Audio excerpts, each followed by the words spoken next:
Hello, guys and gals, and welcome. Welcome to another interesting episode. This one is we're all about HellGate London. It's a very interesting topic, HellGate London, and I'd like to go over some information about HellGate London first before we get started. So, HellGate London was made by a lot of the team that was left over from Diablo II after Diablo II was finished.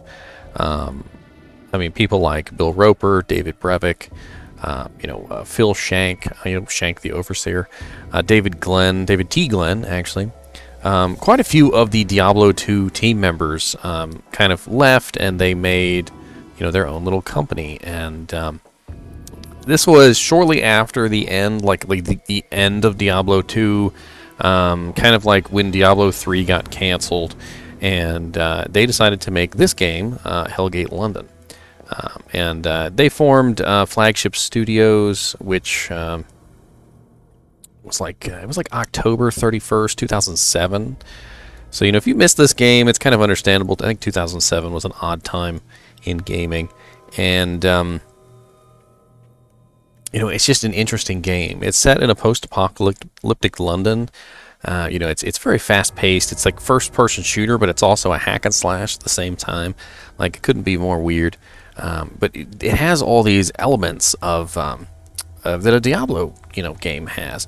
It has unique items, and it has a skill tree, and it has these random mob spawns and things like that with the cool names and whatnot. And I feel like they took a lot of things from Diablo 2, which really made a lot of sense, and they incorporated them into the game, which makes sense since they just came from a Diablo 2 project. Now this game has seen a lot of issues over the years. Flagship Studios actually had filed for bankruptcy, and all the intellectual property was seized as collateral for funding, by the bank Comerica. Subsequently, the game was obviously halted, and I mean, it was interesting. Like Namco Bandai basically provided like free server support for a little while up until around 2009 when that server support ended, and then eventually the game was acquired by Hanbitsoft, which is a Korean company, South Korean, and they actually added some soul-based maps for their particular area, because the game was called HellGate London, and there was a lot of cool like London kind of areas in there, so they made their own like South Korean areas, and they re-released the game in two different forms. So apparently the game was split into two. Hanbit owns the single player, I believe, or the multiplayer. I'm not sure what's going on here because it's kind of convoluted. And one company owns the single player and one company owns the multiplayer. So you can go online now and you can purchase the single player version, which is owned by Hanbit, I believe. And then the multiplayer version, which is actually called HellGate Global, I believe, is still region locked. So that's interesting. So the version that we're going to be playing today is not the original version. It is the version that has been updated by Hanbitsoft, and is for sale on Steam. It's actually like I think it's like it goes on sale every now and then. I think it's $12 right now. It was literally like $9 earlier, and just in general, it's not exactly a very expensive game. So something that you could definitely pick up, take a look at. It's not going to be like the end of your wallet or anything, and it has a lot put into it. And I think if you are a fan of Diablo 2, if you're a fan of Diablo 1, if you like that sort of a game, and maybe you like first-person shooters too because it's kind of mashed in there, it might be your jam. So first thing we're going to do here is we're actually going to watch the little opening sequence. So let's go ahead and back out here. I'm going to close the game, and then we're going to reopen it so you guys can see the opening sequence.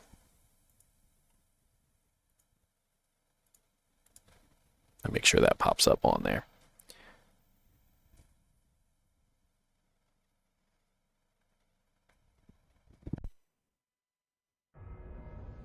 How little men know about worlds about light, about the great dark that boils behind all. Once there was the void. Absolute. Perfect. Boring. It ended with a blessing. From a wave of the Creator's hand, compassion and wisdom spilt into nothingness. But such marvelous gifts often come with hidden prices. From the wondrous fountain of light was born the nameless fire that drives the deep well of midnight, a counter to all life. As creation rolled on, so too did the shadow. Unchallenged and untouched, darkness spread, burning and killing, raping land, sky, and flesh. Falling upon countless worlds, it consumed and corrupted all life. Eventually, the shadow fell upon a mundane world of feigned love and exaggerated loss. Curiously, this blundering blue planet hosted men not easily purged.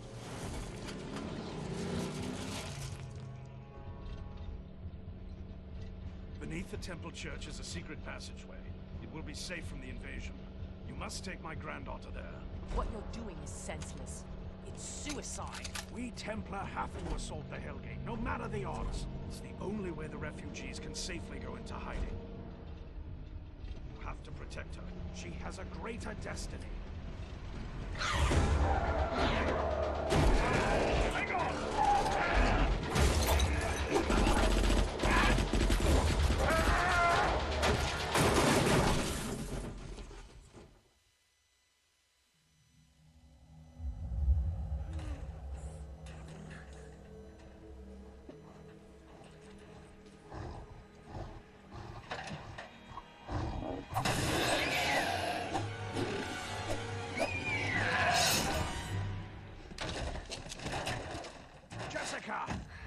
Come on, soldier.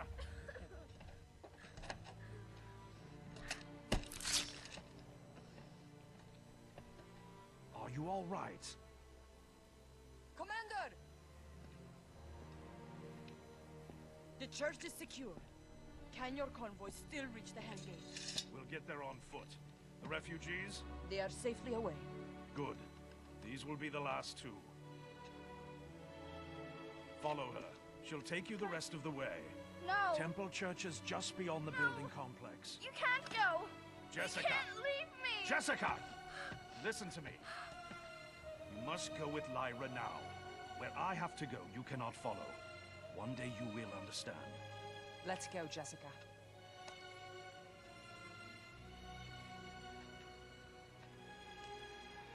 I love you, Jessica.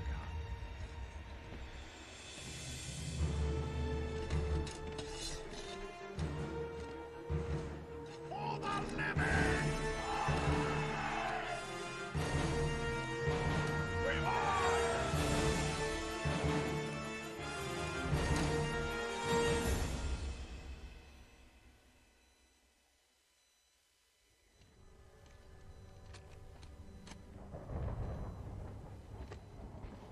Quickly! The passage must be sealed. Stay close, Jessica.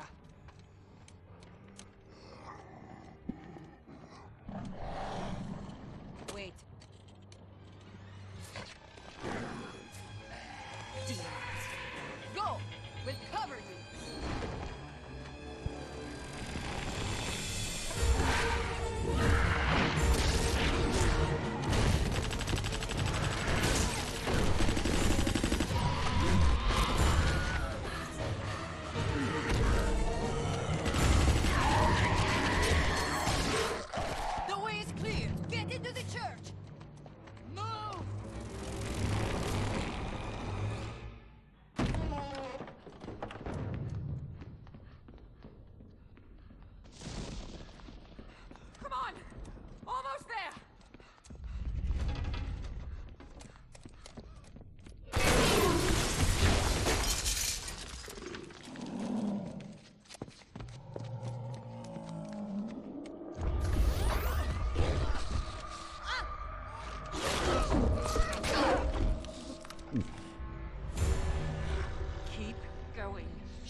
before the day was done, the minions of hell would lay ruin to the world above.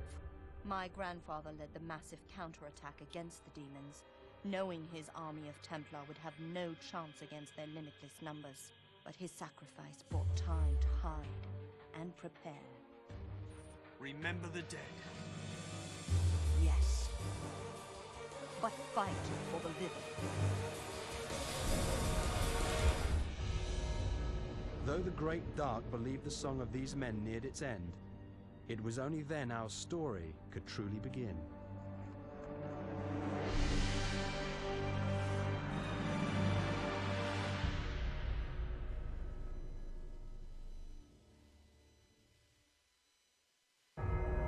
Let's go! Dude, that got me hyped. I'm excited now. Alright, so to give you a little bit of background here, so HellGate London, obviously, as you can see by the cutscene, pretty cool looking game. And let me make sure my settings are all right here. We got several classes. Honestly, what it seemed like to me was they kind of translated things out. So, you know, Diablo II had quite a few characters, and Diablo HellGate London has quite a few characters too. The let's see if we can make let's look at a Japanese looking character. Kind of look like Raiden with red hair.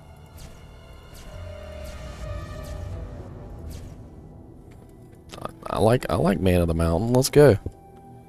Man of the Mountain. Alright. Looks good to me. Well, no, let's get the bulk right. It's gotta be tall. Let's go. 18 feet tall. GGM, let's go.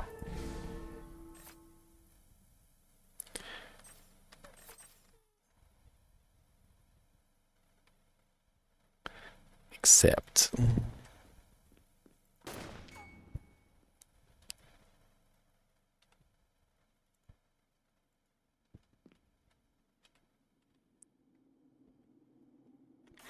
So much tutorial. Okay. Yes. Do the thing. Okay. Let's go. Minimap activation. Tab key. What do you know? It's the same button.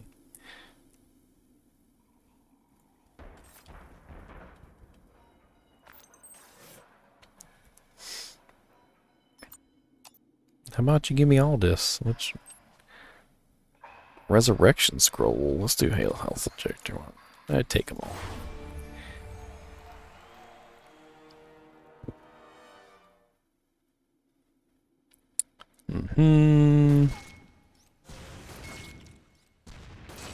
Come on, get out of here. So this is like just the very basic beginning monsters. Actually, let's we can skip the tutorial. Yes.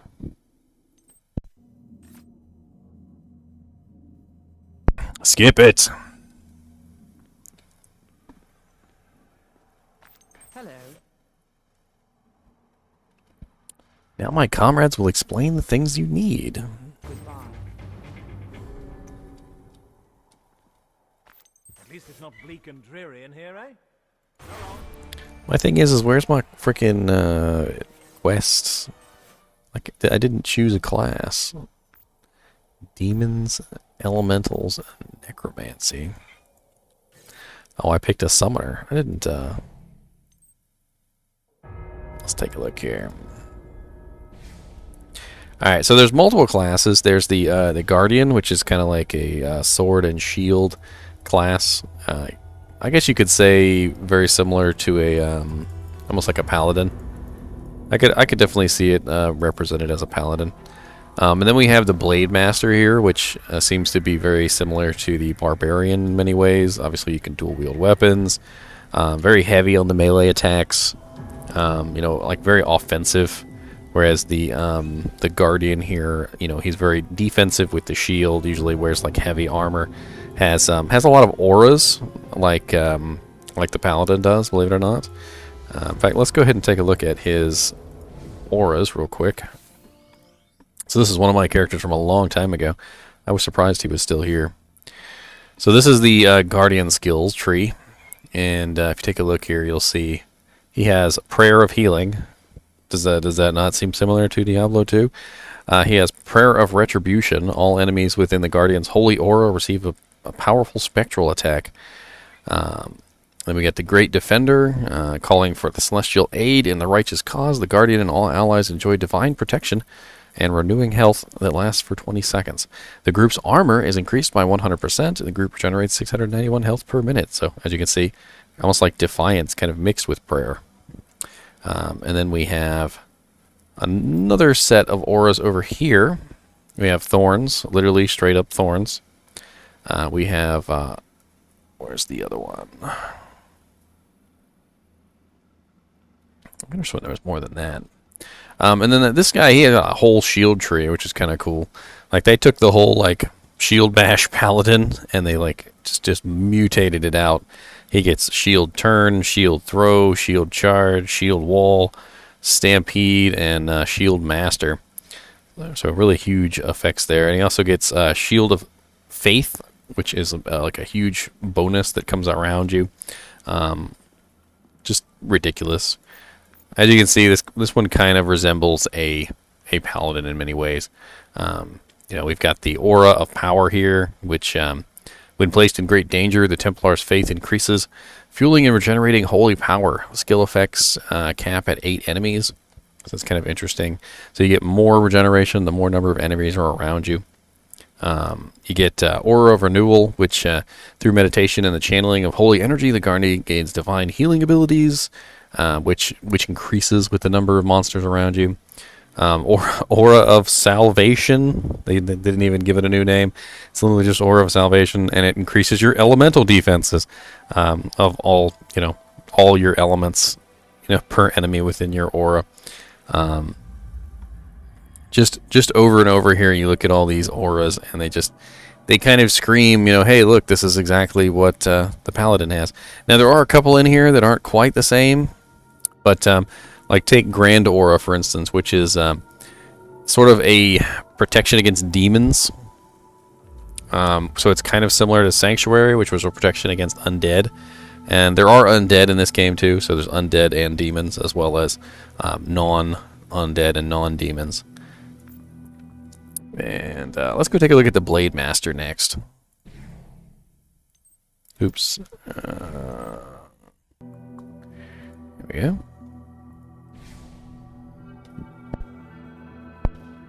So here's my Blade Master from ages and ages ago. Let's take a look at her.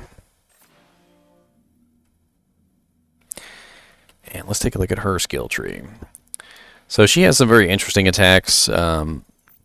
She also has a couple auras too. Aura of Deflection and Aura of Vengeance. They kind of share a couple skills between the two characters. And then they got a lot of interesting abilities. So here's they got Aura of Elements, which instead of it being a protection against elements, it's a lot like the Paladins, like Holy Freeze, Holy Fire, etc., because it's doing damage, like helping you do damage in those elements. And you get Power Regeneration, which is kind of like meditation, and then you get Aura of Zeal, which increases your crit chance. The more foes that close in, the more zealous the Blade Master becomes, thus increasing the chance of landing critical blows. Not quite the same as the Zeal in Diablo II, but interesting.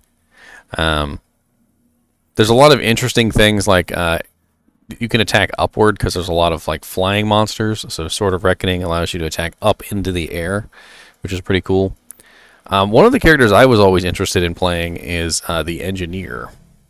But before we go look at the Engineer, let's take a look at the Summoner's effects. So this is the Summoner. The Summoner has things like Summon Elemental, Summon Fire Elemental, Summon Spectral Elemental, Force Elemental, Storm Elemental, Toxic Elemental, Elemental Fortitude, Elemental Vengeance, Elemental Nova, Master of the Elements. So as you can see, this tree is very much like a like the Necromancer's Golem, right? And then we've got demons over here, so you can summon Carnivore demons. There's literally this one that's literally just called Meat Shield. We've got Blood Link, which allows you to sacrifice 40% of your current health to your minion. So that's like a heal for your minion. It's like basically a whole tree of basically, you know, summoning demons, and it's pretty darn cool. Like we got the summoning circle here, which increases the health of the minions that you summon. Summoning empowerment. We've got the summon warper. The summoner enslaves a warper, binding it to the fight against its vile brethren. Demons must be resummoned for the new benefits to take effect. Warper must be resummoned for higher ranks in this skill to take effect. I'm not exactly sure what he does there. Probably some sort of buff. This one allows you to essentially like try and take over an enemy demon, which is interesting. And then we've got Summon the Reaper. The summoner calls forth a lesser demon lord. The dark creature cannot be bound to this plane and will return to the underworld after a short amount of time. The Reaper can be summoned alongside the summoner's primary demon. It's interesting. And then we have a necromancy tree over here, which is we've got Afterlife, draining the remnants of life from nearby corpses, reinvigorates the Kabbalist. So this seems to be sort of like a drain tree. And then over here, we've got the Word of Fear. Uttering this command causes demons surrounding the Kabbalist to flee in terror. We've got Zombie Form. Metaform fights with the powerful claws. Melee attack rate depends on focus items. You can carry 2 focus items at once. When a zombie form, you can use 1% bonus melee attack rate given per 1 strength point. As you can see, it's very, very in-depth here. A lot of very interesting you know, things that have to do with your stat points, building particular ways, using the right items, and very much like Diablo II. And then over here we have Venomous Spirit, Venom Armor, and then we have Swarm. And this, I swear, this reminds me of the Necromancer's Poison Tree. You look at this and you see 1, 2, 3 poison skills, right? Poison Dagger, Poison Explosion, Poison Nova. It's probably not exactly like that, but it's kind of funny to see the 3 here, almost exactly identical to the way that the Necromancer tree is. All right, and then we have the Engineer. Let's go take a look at the Engineer.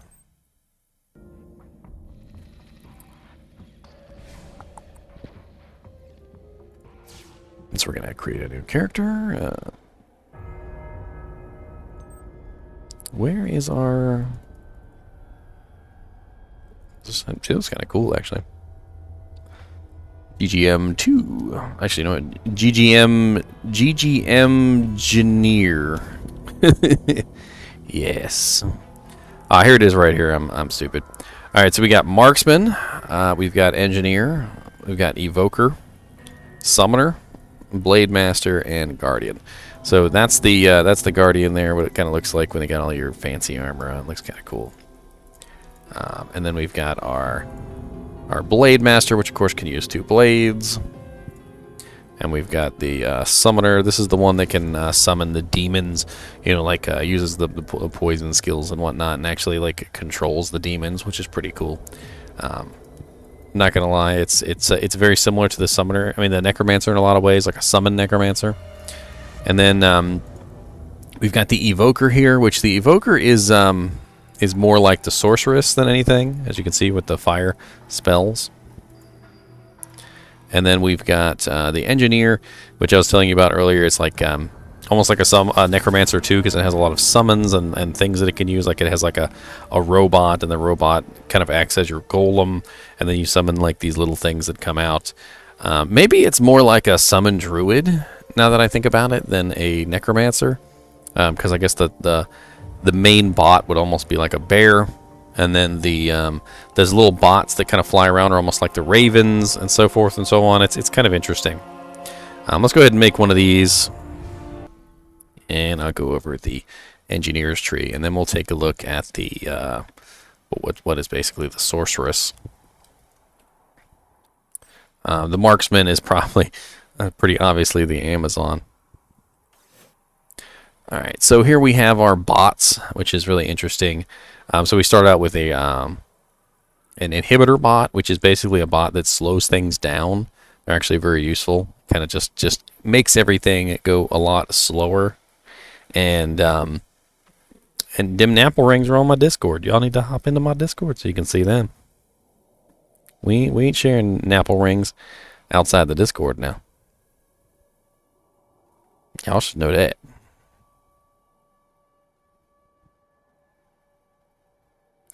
I'm going to go ahead and post the link to you. Ha. All right, so we got the slow bots, and then we have the concussive bots. They're like these ones that crash into the target and explode. They're kind of cool. They give stun effects. We have haste bots, which increase basically all the speed of all your robots, which is pretty cool. And then the nanobots, the engineer releases an army of microscopic nanobots which target and infest an enemy. These nanobots then periodically cause electrical explosions to damage the nearby target. Nanobots may be summoned independently of other bots. It's interesting there. So then we've got the rocket bot. It's a combat support bot that launches rockets at the enemy, which I always thought was pretty cool. The Molotov bot, which literally throws fire, like fire explosions. We got the bomber bot that ejects explosive spectral device charges. Very interesting. And then the ghostly strike over here, which is a function of the bomber bot. And then they have these little spider mines which kind of run around in you. It's kind of hard to differentiate between the two. Like, as a necromancer player, I found myself more interested in the way that the engineer played than the way that the Kabbalist played, I guess, or the summoner is what it's called. Just simply because this character seemed almost entirely based around the summoning tree, whereas the other one wasn't so much based around the summoning tree as it was sort of based around it. Like the engineer has 2 trees dedicated to bots. It has an entire tree dedicated to nanobots, and essentially little tiny bots that also work with the nanobots. So I guess you could almost say that the nanobots are kind of like your mages, and then these bots over here are kind of like the skeletons, and then the drone here, like your main drone, is pretty much like your main golem. And if there's no mercenary, so you actually kind of do need a golem. And the very interesting thing is they kind of combine the two. So the way that your drone works is you can actually equip it with items. So let me see if I can summon one here.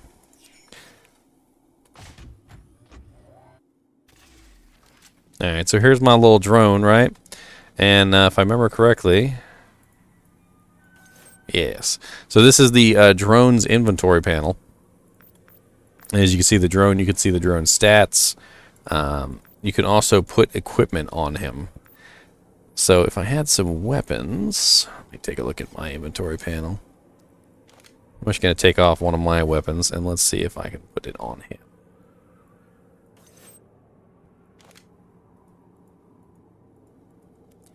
And why can't I remember how to do this?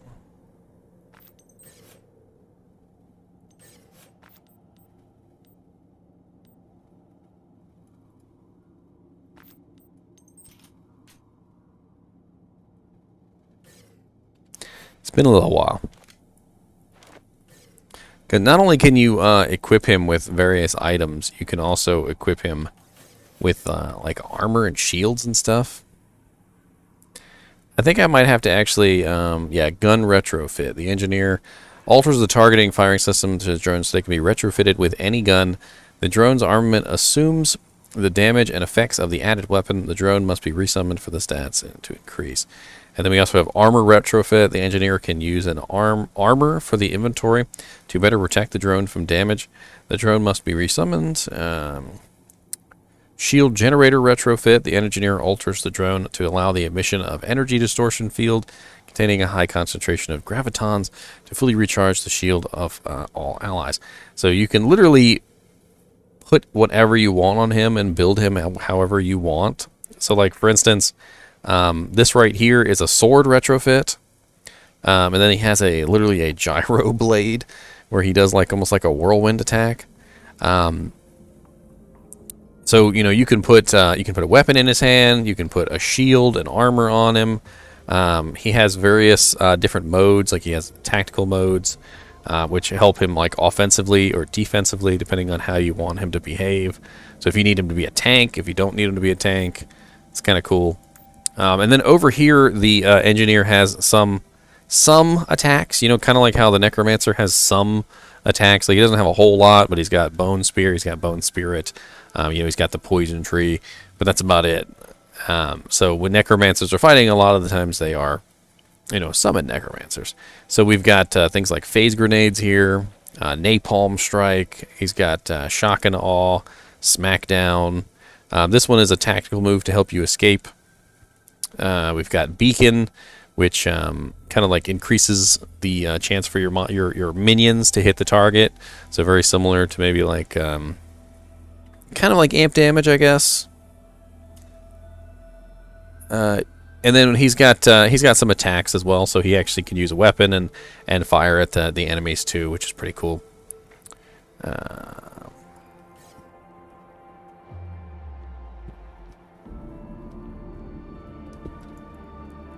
Of course, I can't go anywhere.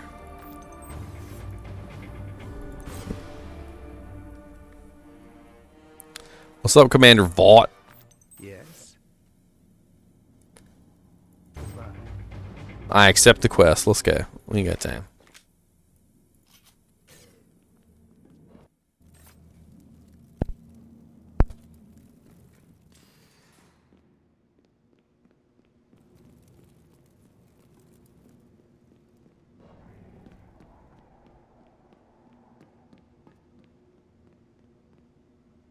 Yes.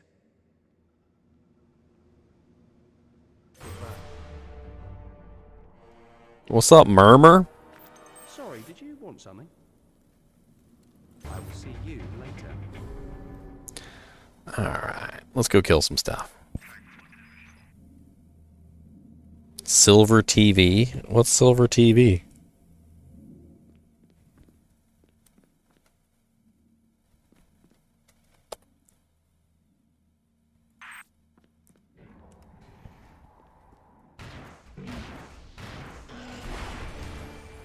Okay, here, punks.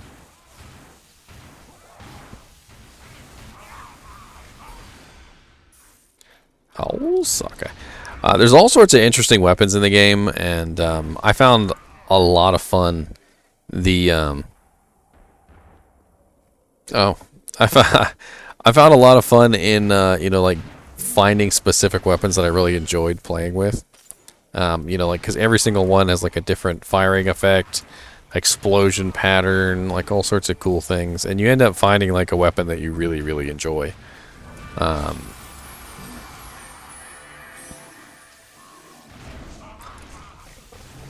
There is a like a zoom mechanic where you can look at first person. If I remember correctly, though, it's an actual skill, so you can't do it unless you actually have a character who who does that sort of thing. Of course, no game would be complete without barrels and boxes to destroy, so there are barrels and boxes everywhere. Just like in Diablo II, where you have all the little baskets and little destroyable items.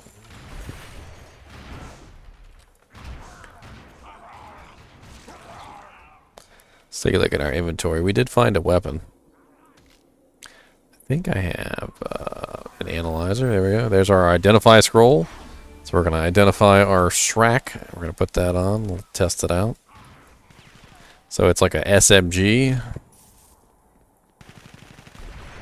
And every weapon has like a different range as well, like how far they'll go. Oh, hello, messenger from hell.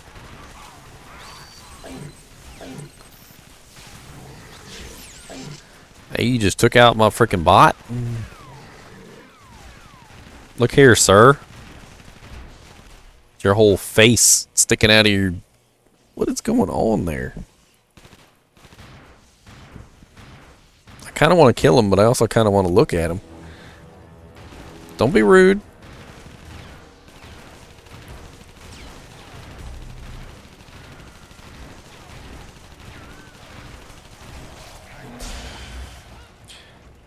Oh, Lord.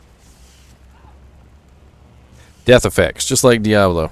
Freaking, as soon as a monster dies, a whole bunch of effects come out of them. Try and kill you. And I ain't got enough identify scrolls for all this, but we did get a couple blue items. So green is kind of like your crap, right? And then and blue is your magic items. And then there is a rare item, like sort of set. And then on top of that, there's your unique items. So the unique items are probably the coolest. Let's see. We got one analyzer left. Let's use it on this blue rifle. Let's take a look at this bad boy.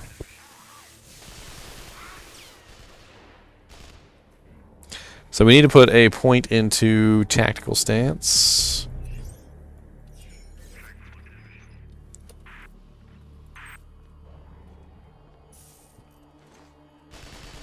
So tactical stance like brings us down on the ground, immobilizes us, but increases our range, like our damage, all sorts of cool things like that. So you kind of sit in the back. The only way that you can actually use it though is if you have minions that will hold them, you know, away from you, so that you can actually use tactical stance.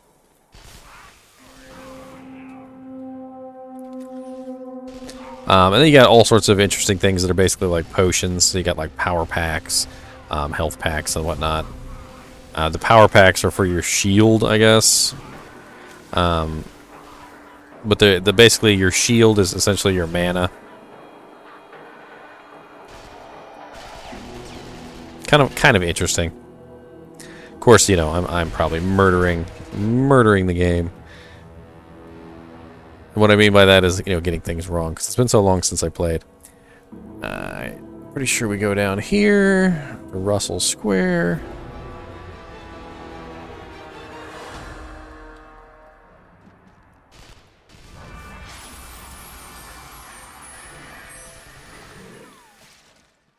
And you can see a lot of the monsters in the game are fodder, just like in Diablo 2. You know, you walk along, you kill them. It's no different than all the zombies in the Bloodmoor. You know, like you're just walking around one-shotting them with your fists. I mean, you can literally in Diablo 2 walk out into the Bloodmoor and you can just punch things to death. You don't even need a weapon. And as you see, when I go to different areas, it says normal, because there are multiple difficulties, just like in Diablo 2. So you would come back here later when you sort of get to the next rank, so to speak. Guess I don't got enough room for anything.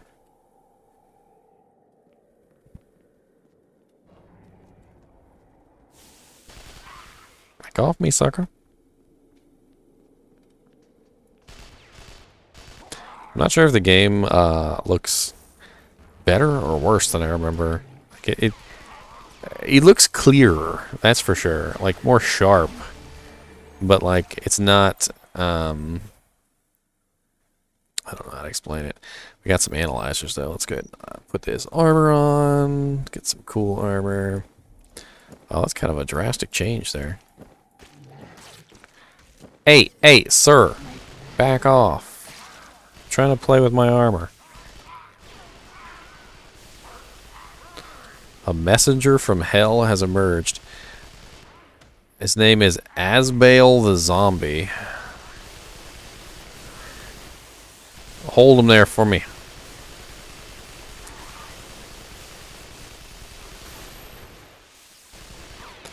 Alright, you hit him in the butt. No, I'll hit him in the butt.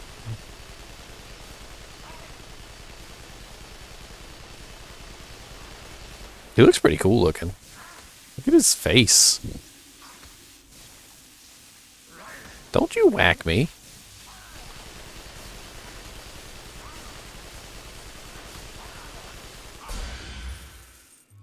That's right. Give me your unidentified blade pistol. Thermal bolter. Alright, let's drop some of this crap. Alright, hold on. This game has another interesting mechanic, which I just now remembered, is the ability to dismantle items. I remember now. So you right-click on the item and you go to attempt to break this item down. And it breaks it down into its raw components. You use the raw components to craft other items later on, which is pretty cool. So it kind of, much the way Diablo II had a crafting system, this game also has a crafting system, so pretty cool. And let's go ahead and dismantle some of this crap we don't need. We don't need a Kabbalist Locust, because we're not a Kabbalist. Like you can almost say the Kabbalist, like, focus item is a lot like, you know, a class item specifically for those characters. A lot like a Sorcerer's Orb or something like that, or a Necromancer Wand. Alright, so we've got some gloves. Might as well put those on. Oh, those are Guardian Blade Master only. Dismantle. And this one is Evoker Summoner only. So that's a class item. Shouldn't have wasted my scroll on that.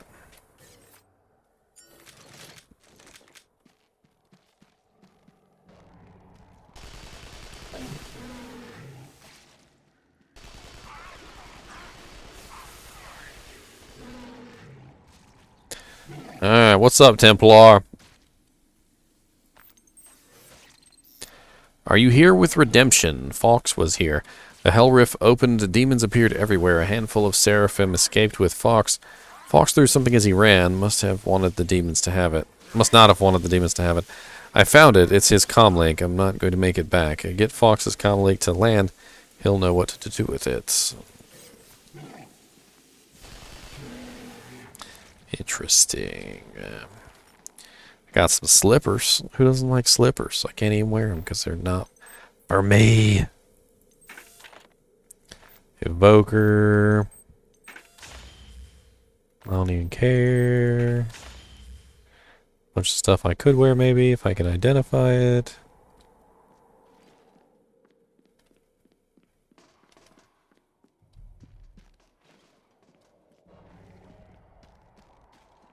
So as you can see, HellGate sort of occurs in a apocalyptic setting where, you know, the demons and the undead have taken over the world, essentially. You know, the demons are coming forth from, I guess, the underworld.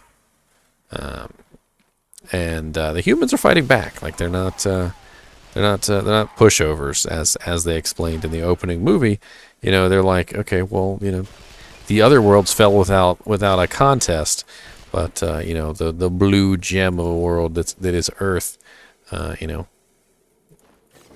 God, we fought back, you know what I mean? Oh my God, dismantle the horrible tattered pants, please. Look like an old miniskirt. Got some chests. Lots of boxes and paint cans and crap. Is this it right here? I think this might be it.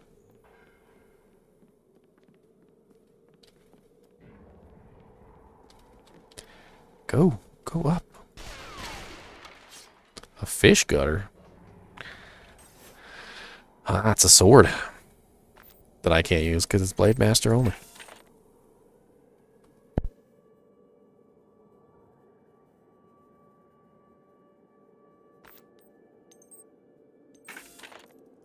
Oh yeah, stat points. Let's put some stat points in. I probably need some willpower. Probably need some accuracy. Whee!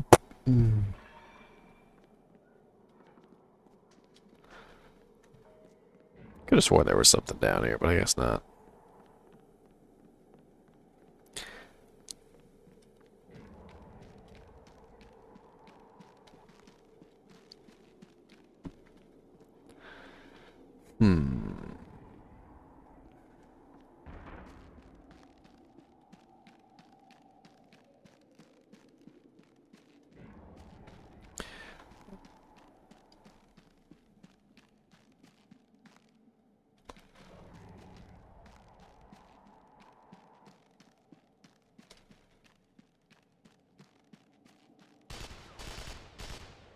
Just walk around shooting everything. Oh yeah, I got another skill point. Let's take a look at our drone. So we can grab the inhibitor bots. Let's go ahead and grab them. Throw those on our skill tree down here. As you can see, in a lot of ways, the interface is very similar to Diablo II, but it's also very similar to an MMO. And if any of you guys have played an MMO at any point in your lives, you look down at that little 1, 2, 3, 4, 5, 6 down there with the little skill icons and whatnot, and the fact that it has a multiple pages where you can literally assign multiple, skills. It looks a lot like like World of Warcraft or Lord of the Rings Online or something like that. I think that this game was originally attempting to be sort of an MMO. But it wasn't like a fully fledged MMO. I'm not really sure how to explain it other than that.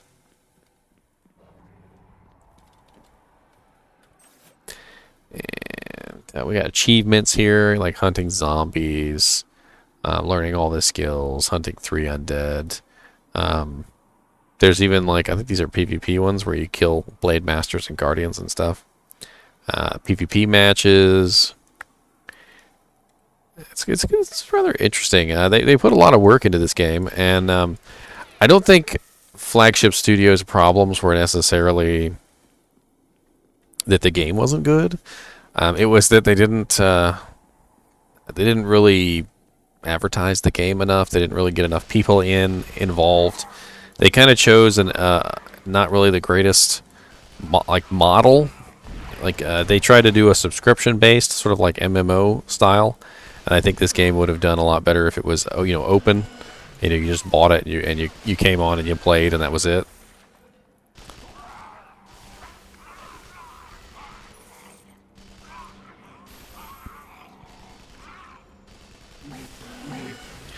All right, Remon the Flesh Golem.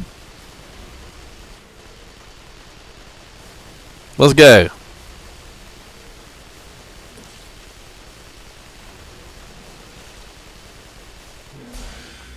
You and your little freaking death animations. Can't even get near the loot because you're just trying to burn the ground. Alright, what we get? A whole bunch of junk, probably. Probably nothing good. Well, we got a blue helmet we can't use yet because we still don't have any analyzers. Can't put on unidentified items just like in Diablo. And we got a blueprint here. So throughout the game, you find these blueprints which require, basically the things that you're dismantling the items for. This one in particular is the Vulcan boulder. It's a crafted item. That's why it shows up yellow. They kind of mix some of the crafted items and the rare items. Like when you craft them, they'll have various qualities depending on how good the blueprint is. This is interesting. And these are like the little scrap materials and whatnot that I've been collecting from dismantling stuff.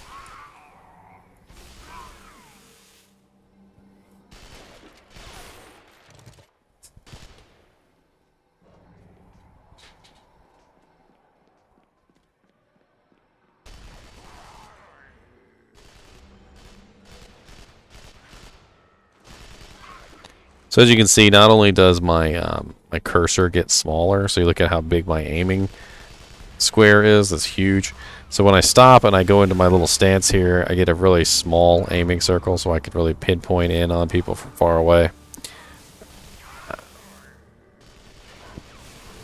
And there's a whole class dedicated to the marksman, basically the ranged class that shoots the weapons. And if that is what you're interested in, there certainly is a whole sort of first-person shooter kind of character. And then on top of that, there's a whole character that's based around melee attacks and a whole character that's based around shield attacks. So it's not like you're you're limited in any way to one style. Like if you don't want to play a first-person character, you don't have to play a first-person character. That's just how it goes.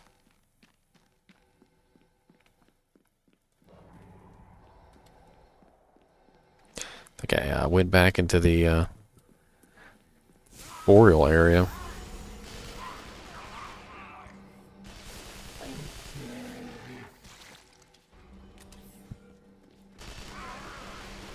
Okay, Zurul the zombie. See my inhibitor bots slowing him down. It definitely is helpful on these bosses that try and chase after you. Of course, my bot is helping too.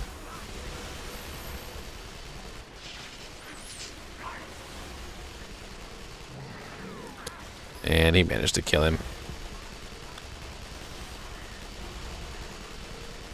Back off.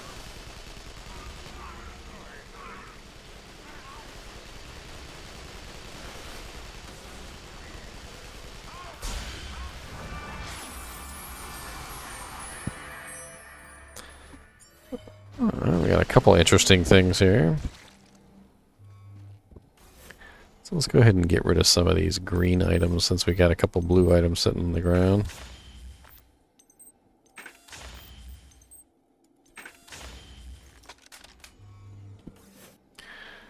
Got another blue rifle, some shoulder pads. We got no shoulder pads. Got some gloves. Let's go ahead and get rid of these two green rifles. Another chest piece.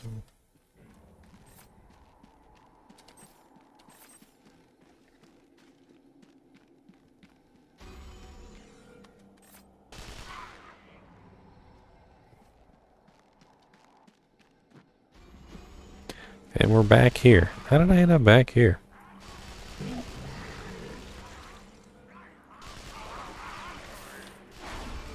That's my dude right there, look. I was just talking to him. How did I go in a circle? Bastards.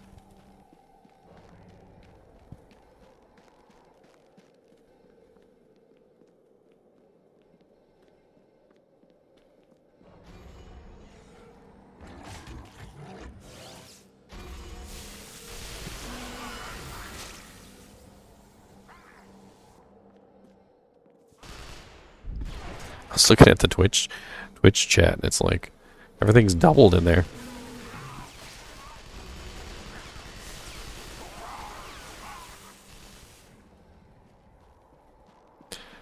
Alright, so Southampton Row. Let's go back to Southampton Row.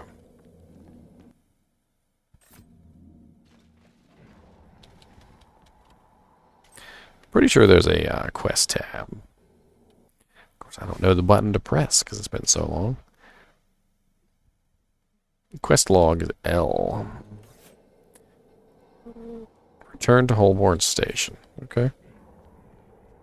So I was trying to do. Dangle zombies everywhere.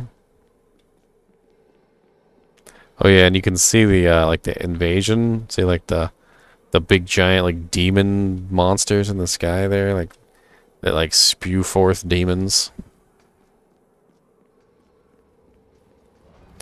Freaking lava coming out of the damn ground and shit.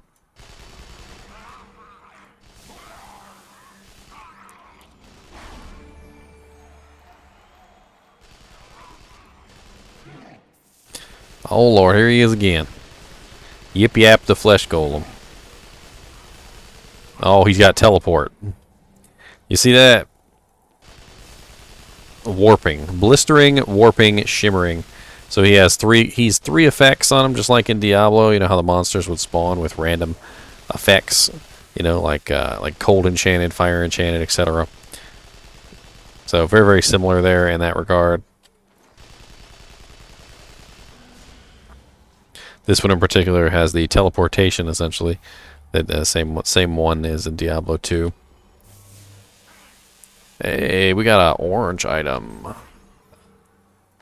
Time to get rid of some of this crap.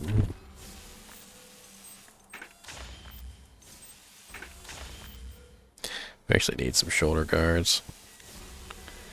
Don't need that, though. Ah, unidentified greenhorn steel top. Sweet. I don't need that.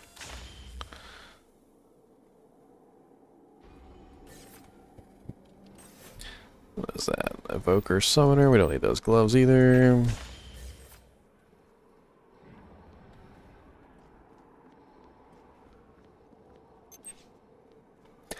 And then we got the personal relocation device, which brings you back to town. I was actually had forgotten about that until just now.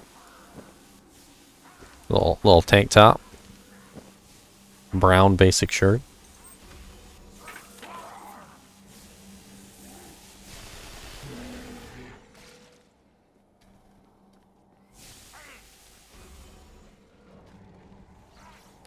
Oh, you're just legs. You ain't even got a body. You're just legs.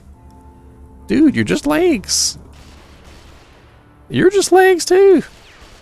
Where'd your bodies go?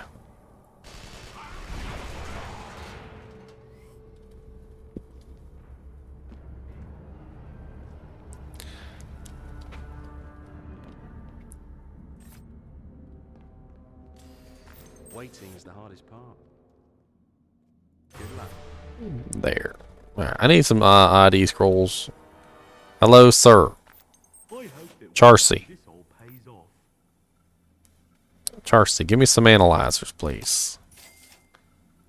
I need, like, a bunch. Thank you. Let's see. Let's check out this, this doodad. Oh, you want to give me one at a time. I need, like, multiple. Can I have... Yes, please. Give me, like,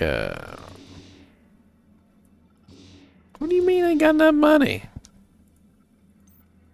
Can't even afford... It's just like Diablo 2. Can't even afford identify scrolls. Alright, let's get my helmet on. It's an ugly helmet, but it's got some good stats on it. Let's see. What else do we got here?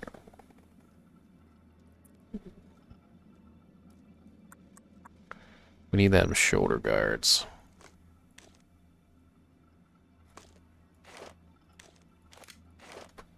You can have multiple setups too, so you can have different gear swaps. So that's pretty cool. Sell some of this. See if I can buy some two thermal bolters.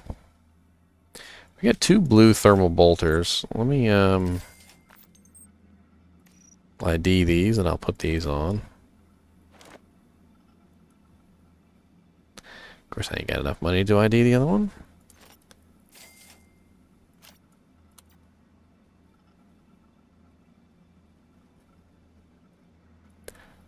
We don't really need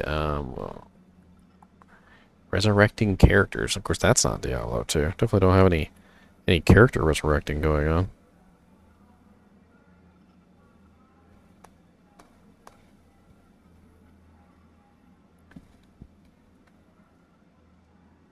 Huh. Baldur's Gate Dark Alliance announced for PS4, Xbox One, and Nintendo Switch. Interplay of the Wizards of the Coast have announced that the PS2 original Xbox-era action RPG, Baldur's Gate Dark Alliance, is being re-released for the PS4, Xbox One, and Nintendo Switch on May 7th, 2021, meaning tomorrow. It will be available on digital storefronts for only $29.99. It's a great game. I love that game. Me and Mark played that game together, actually. Believe it or not. Tomorrow. Dang. I'm gonna have to buy that. I'm gonna have to get that. Freaking love that game. It kind of has a cliffhanger ending, though. Alright, so we can't use this one yet. We need another ID scroll. Let's sell these. I don't really care. We're just showing off a game here. We don't need all this crazy crap. We're not playing with anybody else, so we don't really need any resurrection scrolls, but I guess we can't sell them.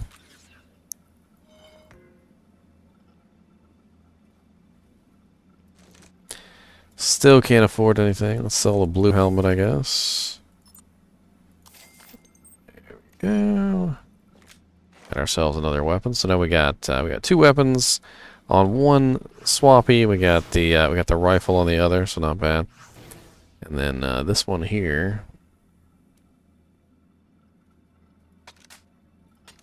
If I had enough for an analyzer to identify it, that'd be nice. But I don't, so I can't. Now I've done it. We've got your back. What's up, Stark?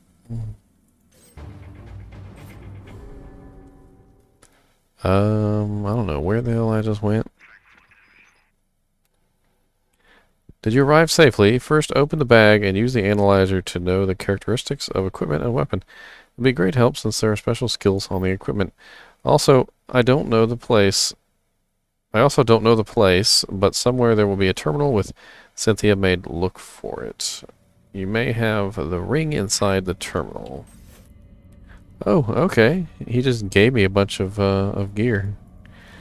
Sure, why not? Let's put it on. How am I looking? Oh, how am I looking here? Oh, look at that. Look at me. Looking all sorts of badass. Unidentified apprentice slippers. If only I had a... Oh, that's Evoker Summoner. Let's check out this weapon. Okay, it's got kind of an explosion effect to it. Whatever that does.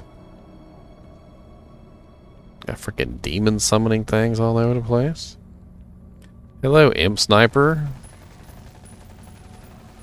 Oh, Lord. These guys actually got some HP.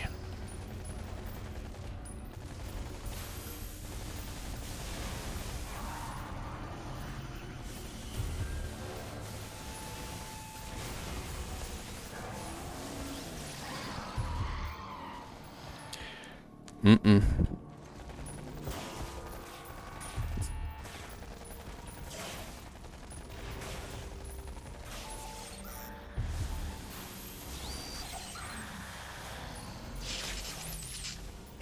No, don't kill my bot.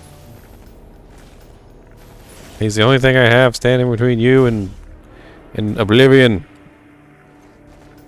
So notice how here the range is in red, so basically I can't shoot at them. So they're out of my range. But when I go into the mode, see how it changes? So the mode is actually increasing my maximum range. The marksman actually has a lot of range, a lot more range than I do.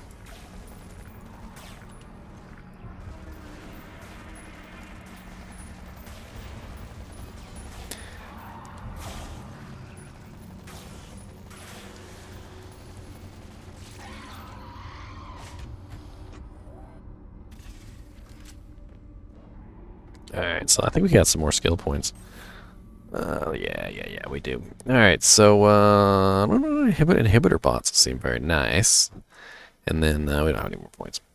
We can put some points into our stats here, though. Let's get some more accuracy since we're ranged. Hello, sir. Have you met my Lord and Savior, robot? What's his name? Longstrider Mark IV. Longstrider Mark IV is already dead. Look, you guys are level 9 and 10 and stuff. I'm level like 3. Y'all cut me some slack here.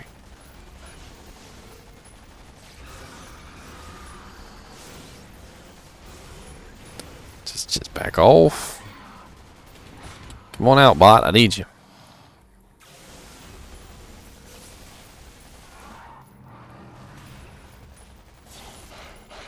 So one of the things that you can notice right off the bat that's definitely not in Diablo 2 is the shield system that they sort of added.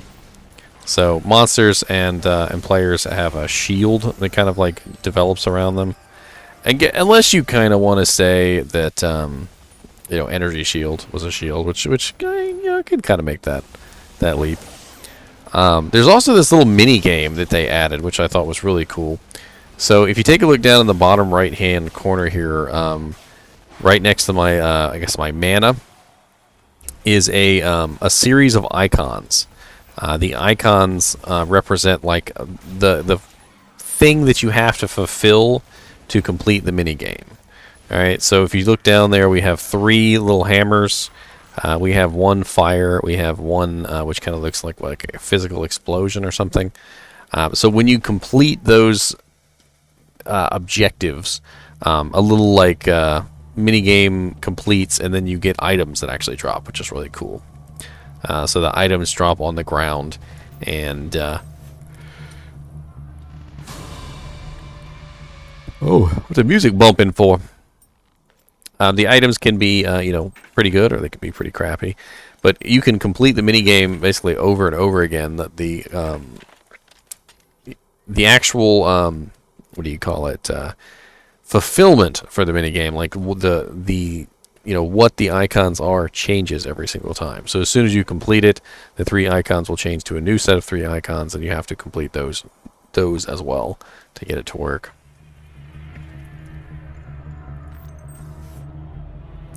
There is a system error. Clon TH724 got out from Cynthia's control. Clon TH724 have selected Ring to duplicate himself.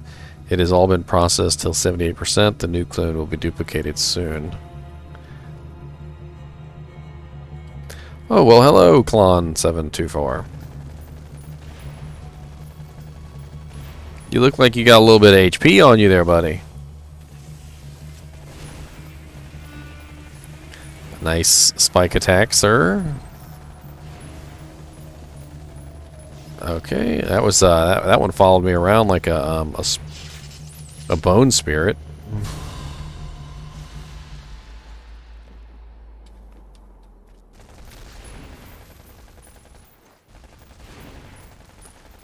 Yeah, I don't want this guy getting close to me. What are you doing? What are you doing? Don't do that.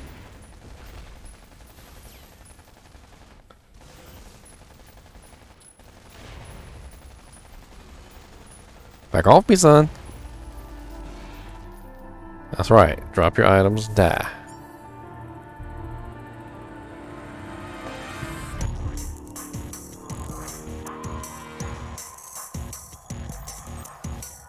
Change to temporary management system due to system damage and start restoration.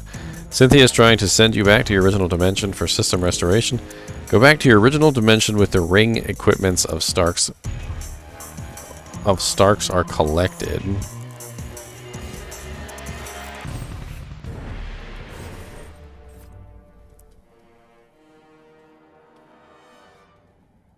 Can I have a gun too? No, Joey. No, I'm sorry, you can't. So this is basically Wirt.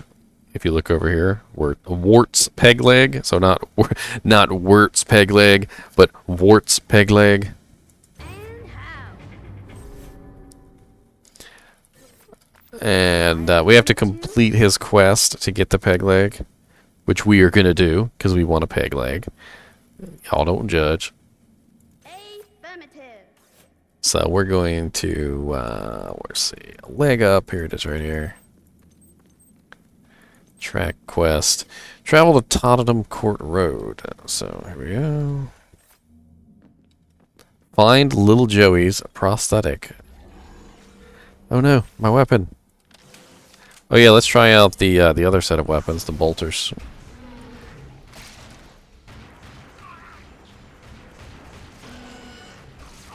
Very fiery and flamey.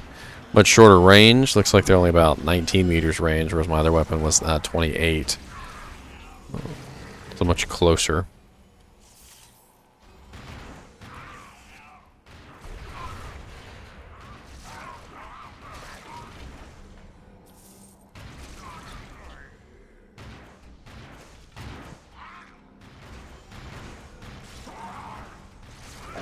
Well, hello, Ukaperk the Flesh Golem.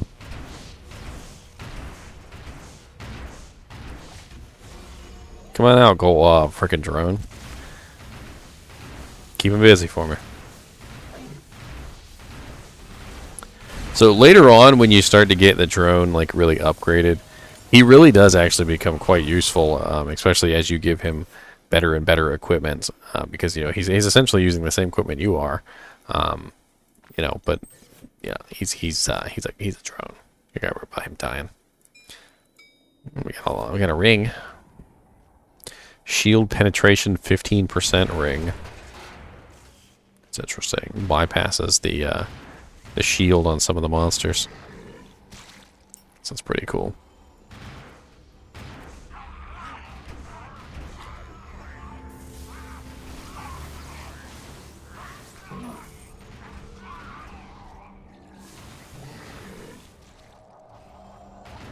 Tantorus.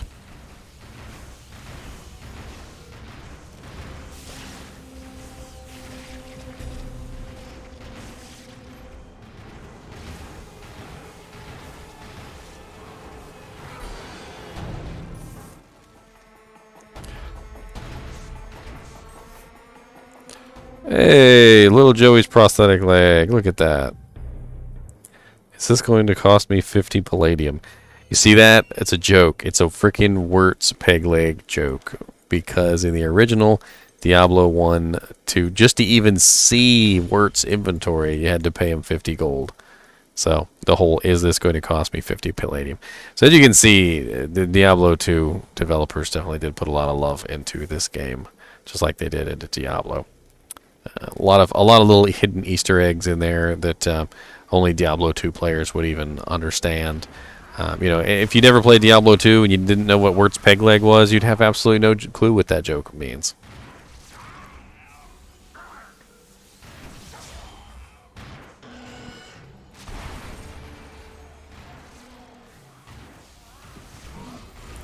Good lord, Chax, you just popped out of nowhere.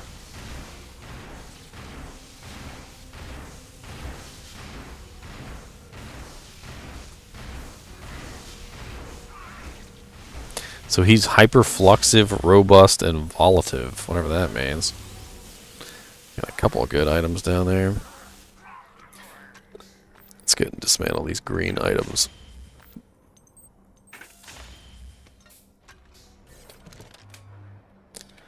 Unidentified core hide. What the hell is that? We're not going to be able to use this either. That's Evoker Summoner.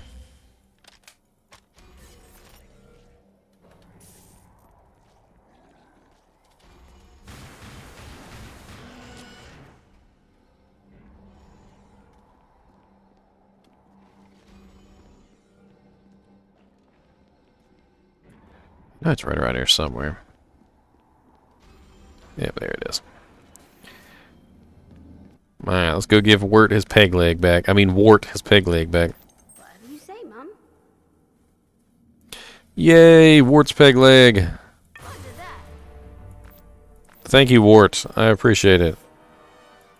Thermatron. Affirmatron. Alright, we can't actually use Wart's peg leg, so we're going to stick it in the stash.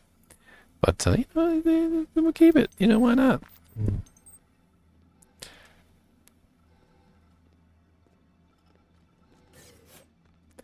And we need someone to identify our items.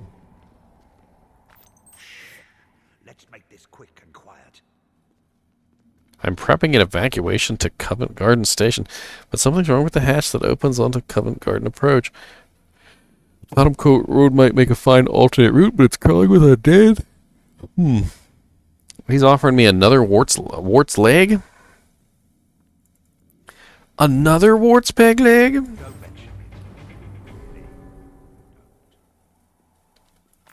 I will adequately equip you for your adventures. He's going to adequately equip me for my adventures, I hope you know. Alright. Identify. Identify. Identify.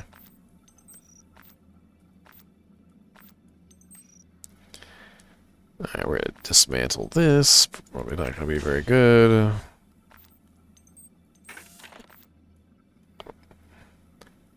I shouldn't identify those boots. Alright, we can sell these pretty good evoker here. It's worth some money.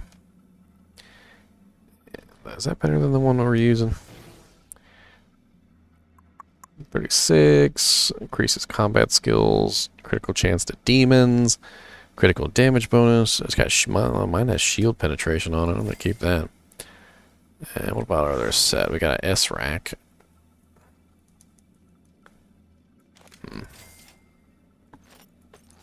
This isn't even us. It's Evoker Summoner.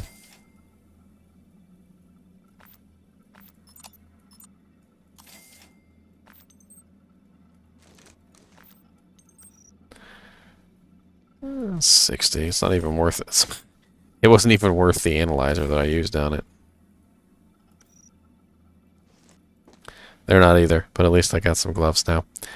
We also need some boots. You got some boots? He does have some boots.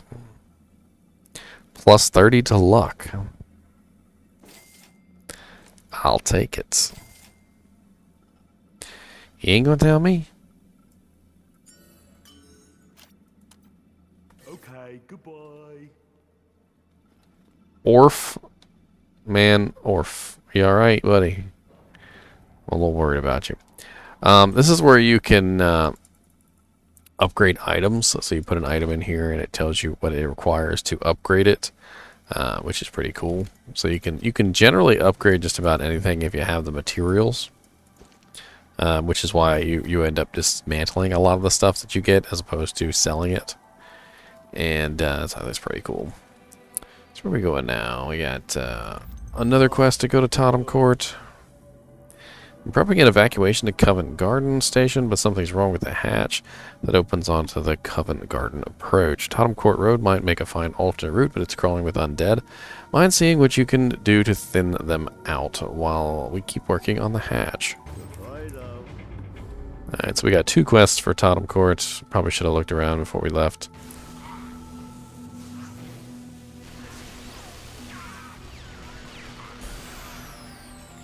So there you go. That was the completion of the mini game. You saw the little icons down there all light up, and they did their little circles around them, and then they light up again to show you what the new quest is.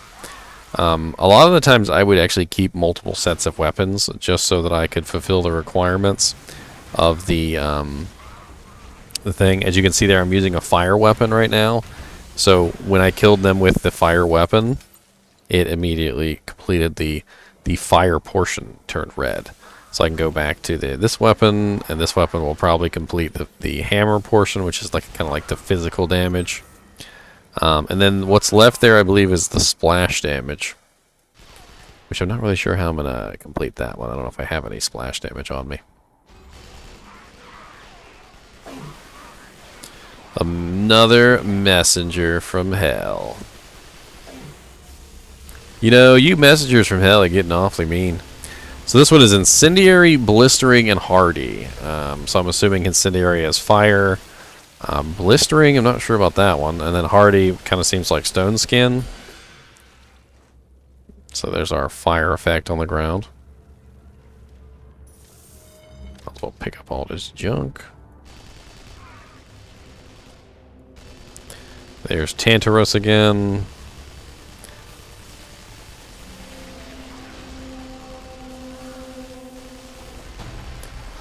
Look, Tantarus. Just lay down. Just lay on down. Thank you. Alright, so what we got? Speak with George. Speak with the bioengineer. So we're ready. They just wanted us to kill Tantarus. See, we probably could have done all 3 of those quests together, but I'm an idiot and I didn't get the quest while I was in town. So, you know, that's my fault. I'm sorry. My bad.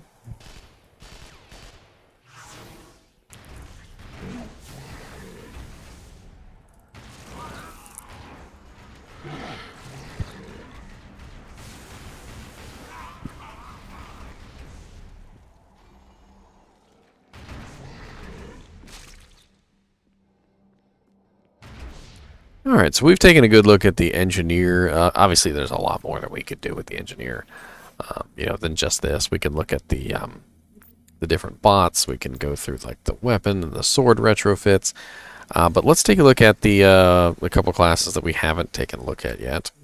So we haven't taken a look at the marksman, and we haven't taken a look at the what is, well, most probably the sorceress. So let's go ahead and create a new character. And we'll do a couple randoms. Why not? Randos. 1, 2, 3, 4, 5, 6, 7, 8, 9, 10. There we go. Look at that. We got a little like Luke Cage looking dude.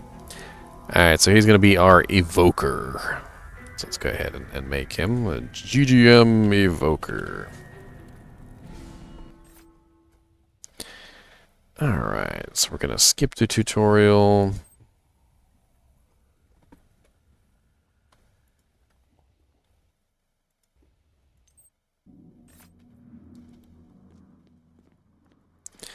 And here we have our badass evoker. So let's take a look at the evoker's skills. We got Demon Spine. The evoker gathers bones from the fallen fiends and forms a vicious spear that can pierce the hides of multiple demons. Bone Shards. The evoker casts jagged shards of demonic bone in all directions, stunning and knocking down nearby enemies. Skull Splitter. The evoker throws an imbued skull culled from the corpses of defeated demons It explodes into several diabolical pieces. Chances to stun for 2 seconds. Now, why does that seem a lot like Bone Spear, Bone Teeth, and Bone Spirit? It just almost seems to be sort of split out. And then we have Wall of Bone. Summons a destructible wall at a targeted location. The Wall of Bone lasts for 10 seconds or until dismissed. And apparently, I think it goes up with rank.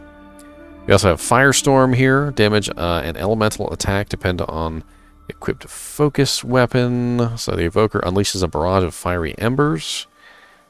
Flame Shards. The Evoker launches flaming brimstone fragments that explode when they strike enemies. Hellfire. The Evoker calls upon the very flames of the underworld to immolate enemies. Then we have the lightning over here. Lightning Field. The Evoker conjures a ball of lightning and hurls it into battle, creating a field of electrical mayhem.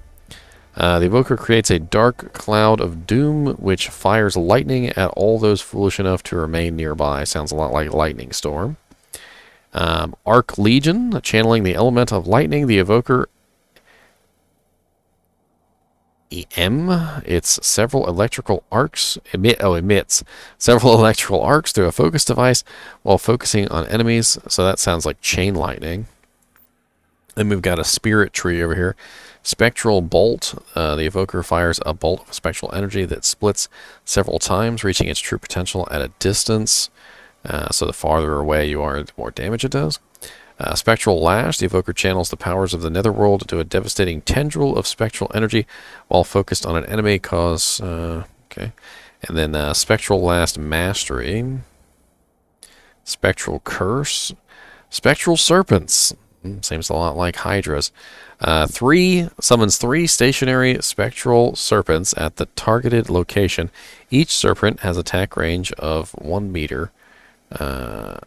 Arcane rituals bring forth creatures from the spectral plane. Very interesting. And then we have Venomous Spirit, Venom Armor, and Swarm. I think those are the same ones that were on the Summoner. So I've noticed that like there's like a dichotomy here. There's the one class and then there's the other, but they're both sort of combined and they share gear. So the Summoner and the Evoker share gear. The Marksman and the Engineer share gear. The Templar and the Blade Master or the Shield Master, they share gear. So it's interesting, and they also kind of share some of their skills as well. We've got Word of Fear, causes demons surrounding the Kabbalist to free in terror. We got Brahm's Curse. An ancient curse is called upon the Kabbalist enemies that restore a small amount of life to all who attack the marked foes. So that's basically life tap. We've got Afterlife, draining the remnants of life energy from nearby corpses. Reinvigorates the Kabbalist. Each drained corpse heals 17 health. So that's pretty much redemption. We've got Drain Power. The Evoker reaches into the dark core of the enemy's being and draws upon energies found in there. We've got Drain Life, so this is Drain Mana, Drain Life. And then we've got Elemental Drain. The Kabbalist taps the core of essence of the enemy, adopting its ability to withstand elemental attacks. So it increases the elemental resistance, kind of like Cyclone Armor. Arcane Shield. The surrounding energy is warped to bolster the Evoker's shields. Lasts for 10 seconds. Blink. The Kabbalist momentarily passes through the Nether Realm, instantly traveling several meters in our world. Pretty much teleport. We've got Dual Focus. Specialized training allows the Evoker to harness the power of 2 focus items at once. Concentrate damage. So very interesting here. I actually kind of want to play around with these effects, but they're it's level 5 to get the Bone Spear. I really kind of want to try that out though. Let's see if we can get to level 5 so I can play around with Bone Spear, shall we? Bone Spear.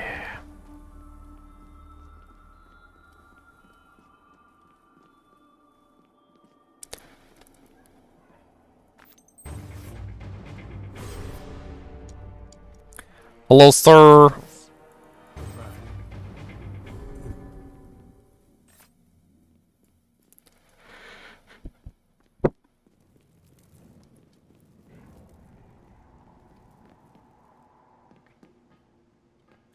I have 1 new skill point. Alright, well, since we can't get the Bone Spear, like, right away, Let's grab this spectral bolt and let's see how this is. Could be interesting. What's up, TechSmith? What's up, Murmur?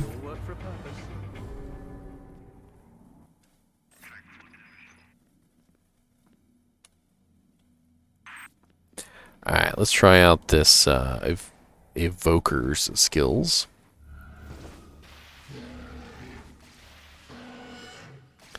Punk! Well, that's interesting. They kind of spread all out like charged bolts.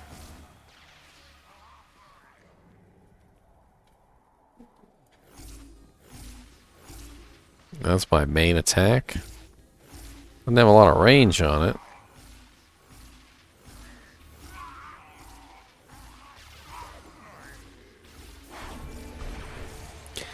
I don't remember playing the Evoker when I played the first time, so it was a class that I just didn't try. I think I was more like a sorceress, and I wanted to play a necromancer, and the engineer sounded more like a necromancer at the time, so that's interesting. Although, come to think of it, I think the necromancer is more like a druid than anything. I mean, yeah, it has like ranged attacks, but quit it, quit it, quit it, quit it. Yeah, give me that analyzer. I need that.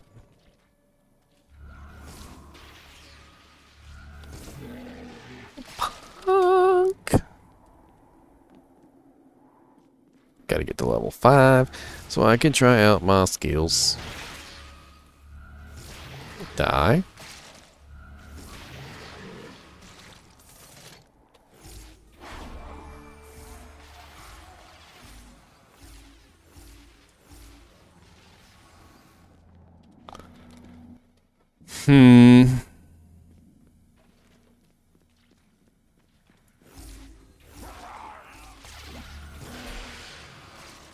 That's right, give me that armor that I can't use.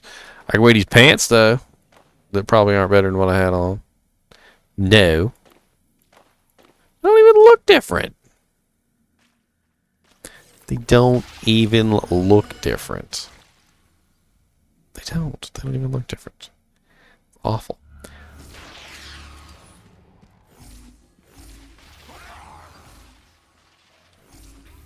Look, punk. Look, punk.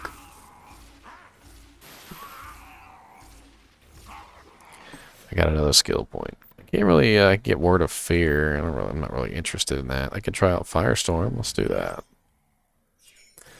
So this is Firestorm.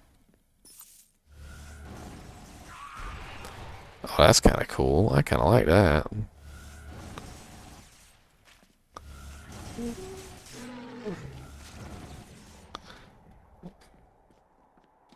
Not bad, not bad. Kind of burny. A little bit of burniness there. Hey, hey, hey, back off me, sir. Find something for me yet? Or just a bunch of junk for other people? Hey, hey, back off. Don't you growl and run at me.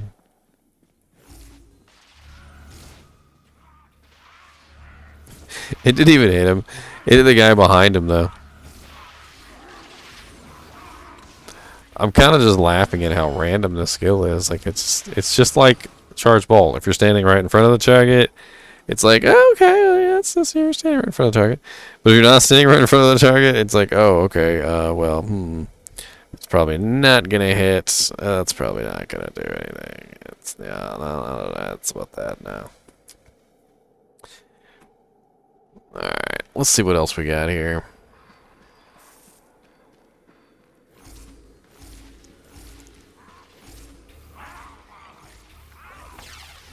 Well, hello, messenger from hell. Have some Firestorm. How about that? I heard you like Firestorm. I heard you like a spectral hit. Does that make you feel good? Does that make you feel good, sir?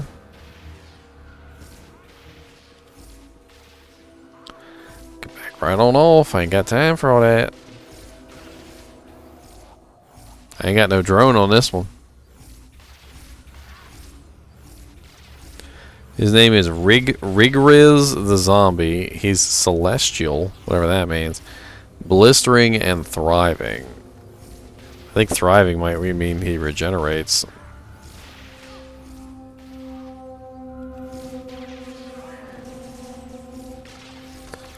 Look, back off. I ain't got enough health potions for all that. I only got 4.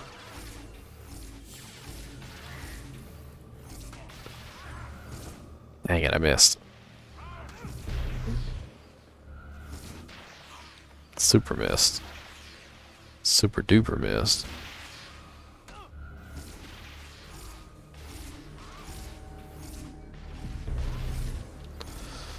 Look here, son. Back off. Sir. Sir.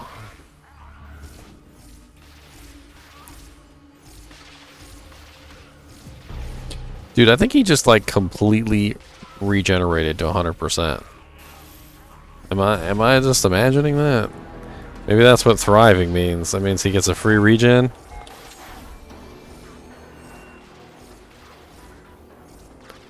Free regen, huh? Let's try a little bit of this then. How about this? You like that? Does that make you feel warm and toasty inside? Make you feel warm and toasty? Make you feel toasty and warm? You resurrecting those little guys? Because they weren't there before. I feel like you did it on purpose. I got some bad modifiers for my little starter monster here. 2 more mud packs. Or health potions. Doesn't really matter. Call them what I want to call them. Man, he just healed to full again. Yo. Let's check out one of these other weapons. I found something called a wasp gun.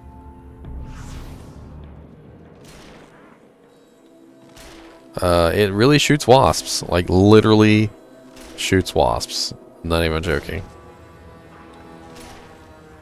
Well, go on, get them, wasps. Go on. Damage over time. Let's go. We won't be able to regen so much.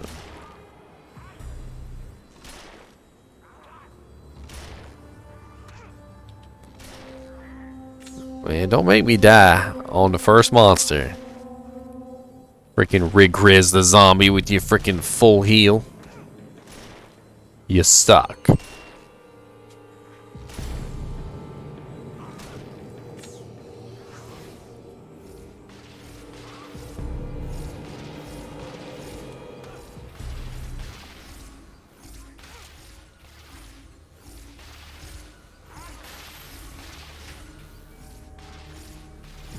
Dude, I don't know if I can kill this guy. That's some bad luck on the freaking reviving effect.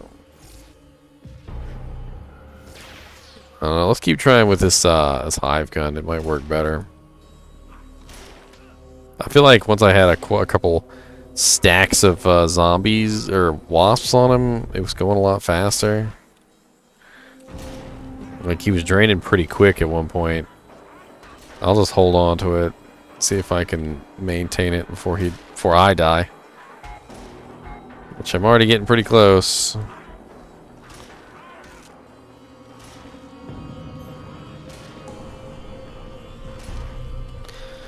Come on, don't do this to me, Rigriz. Alright. I know you OP as I'll get out, but stop being OP for a half a second.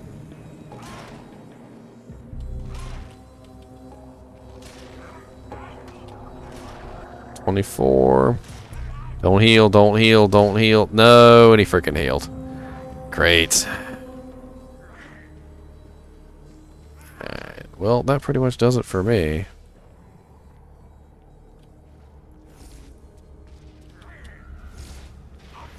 Gotta be his ass. Level 1, and there's already a monster I can't kill. Go figure. I don't know what they expect you to do with this guy. Like, he just keeps refilling his life to completely to full. Which makes it a little difficult. I'm not gonna lie. Well, you know what? We can always see what happens when you die. Goodbye, cruel world. Well, there's my headstone, and I'm super dead. Restart in Hellborn Station. Used a resurrect scroll. Resurrect cost 20 palladium. Palladium. Interesting. Alright, let's go check out the other characters real quick. So, Marksman. We haven't checked out a Marksman yet. Come on, go. I got time for you to hang around now. Alright, so we got create a marksman, randomize, random.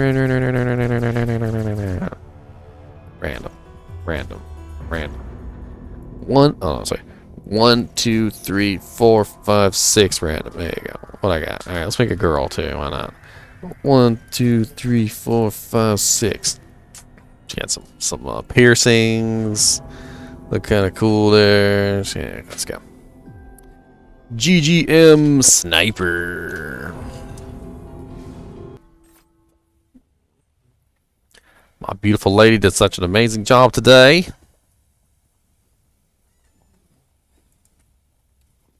Alright, so here we have the sniper, and the sniper has a lot of interesting effects here. Has a whole demolition tree. Let's get out of this tutorial real quick. So it has a whole tree based on grenades. So they got an explosive grenade, a phase grenade, a toxic grenade, so poison. We got the flash crasher grenade, which is sort of like a blinding light, deafening noise, crowd control. Got a napalm strike, a smackdown, got a shock and awe, EMP blast. We've got the sniper, which actually allows you to aim down the barrel, which is pretty cool. And then you got the master sniper. Recon or beacon. So some of these actually, like I said, go across to the engineer. So you might have seen these. We got elemental beacon, which these frequency modulator upgrades and enables beacons to alter the elemental characteristics of their target. So this one decreases defense, and then this one upgrades it so that it also decreases elemental defense. So pretty cool.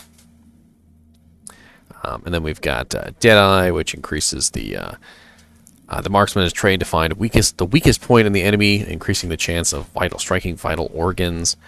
So basically like critical strike, sort of. Weapon master, the marksman modifies his weapons to do maximum damage to vital organs, so increases your crit damage.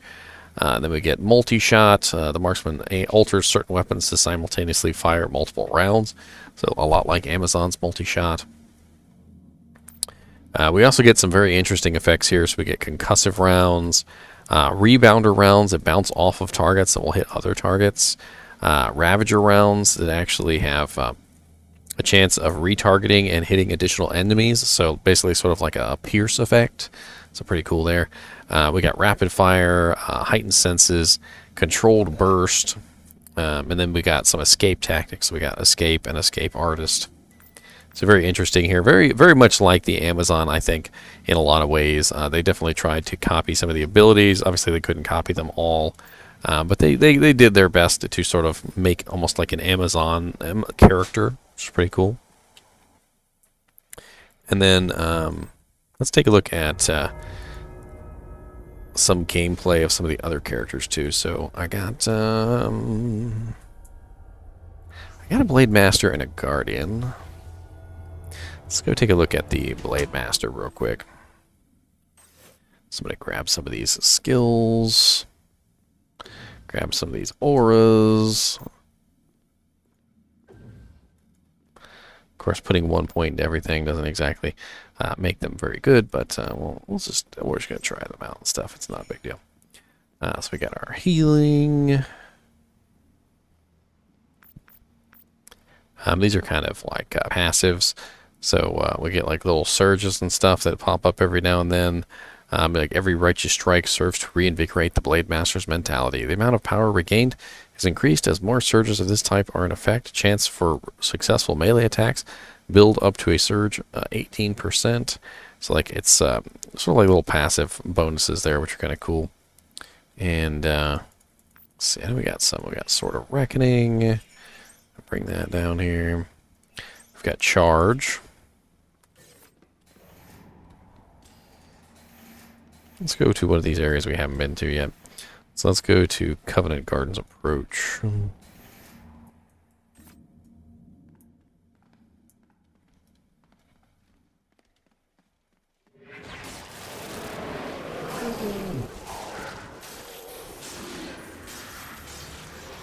As you can see, she swings both weapons at the same time, which is very interesting. So it's not like a single swing. Then this one is like like almost a flurry of attacks, which is really cool. This one is a upward strike. Or no, that's the downward strike. Where's the other? I had the upward strike. Sword of Reckoning, Sword of Authority, Hamper, Sweeping Strike, Whirlwind. Is there a way that I could reset my skills so I can show you guys? I could have sworn there was. Because Whirlwind would probably be fun to see. In a completely different game.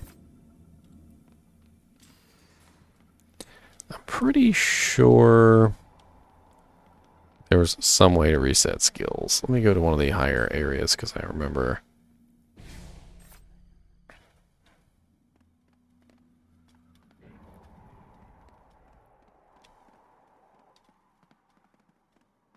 I think this is what, the PvP arena?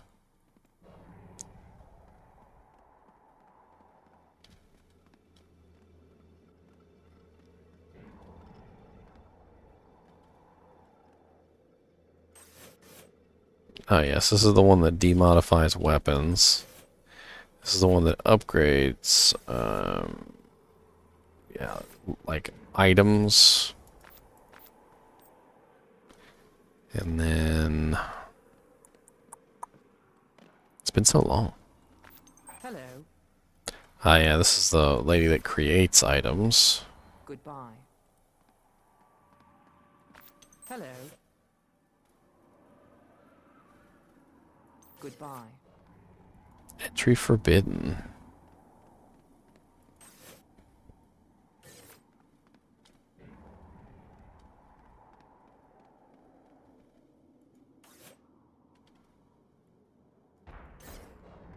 Alright, I don't think this was the right place, but let's... This was like the starting area. Let's go to Charing Cross Station. Yeah, I think this is more aligned to what we're looking for.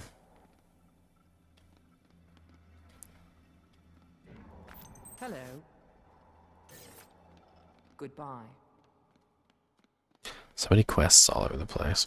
Yes. Goodbye.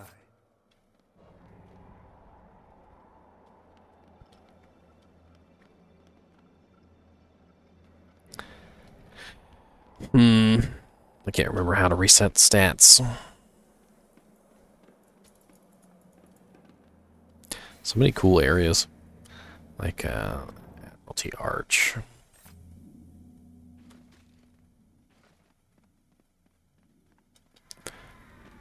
Come here, buddy.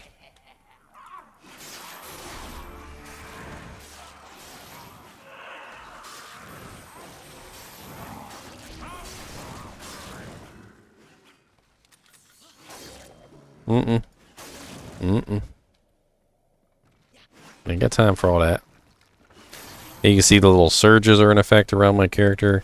Kind of reminds me of like Druid, the way the Druid has like the maul effects and like the rage effects and whatnot that build up around your character as you attack. So the more you attack, the larger the effects get and the more effective they are.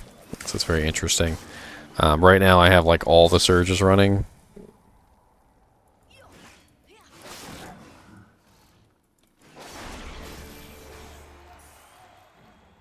What's up, rare stunted carnivore? Come here, buddy. Hey, hey. What's up, buddy? I heard you like slashes. Man, I'm so fast I cut myself. Let's go, suckers. We ain't got time for all this. Die. Die. Double die. Triple die. Good job. Be dead. Sir. As you can see, you can actually physically see the edge of my aura. So there's like literally a moving circle around me, which is my current aura, which I'm running Aura of Zeal. So anyone within that effect is gonna get that Zeal aura. Now, of course, I'm not sure if you can even still play multiplayer, but you know, if you were playing with someone else, it would definitely affect other players. You know, it's interesting that this is a, you know, sort of Diablo II, almost like a clone, because in a way, it's almost like they took every aspect of Diablo II that they really liked, they really thought would fit well, and they sort of moved it into like the form of an MMO, if I had to give it a form, because it kind of feels like I'm playing Lord of the Rings Online, or you know, like World of Warcraft or something like that, but in a format which is very similar to Diablo 2 as opposed to an MMO. And a lot of people have compared Diablo 2 to an MMO. You know, it is MMO-like.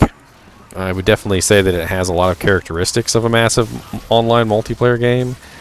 You know, aside from the fact that you only do 8 players a game, you know, you do go online into a massive community. You join in, you trade items, but it doesn't have this level of like MMO-ness, I guess would be the term, which kind of makes me understand why they decided to market it as an MMO, because it kind of has that feel to it. I definitely feel like maybe it wasn't quite there by MMO standards, and you know, they didn't have the money to keep it going, which I feel like if they actually did have the money to keep it going, it might have built up a pretty huge following at some point. Especially given all the similarities that it has with Diablo 2.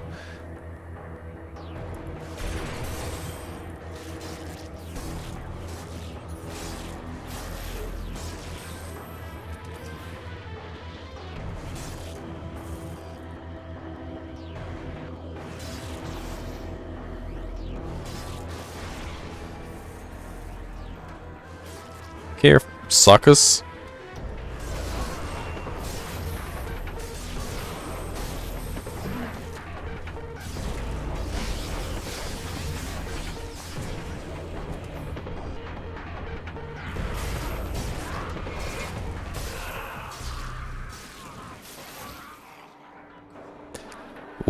Warping, electrifying, burning. So he's fire, lightning, and he's teleportation.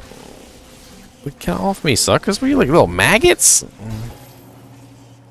Look here, little maggots. He's got like little charged bolts that come out of him. That's pretty cool. So he's lightning enchanted. That's pretty much lightning enchanted, right?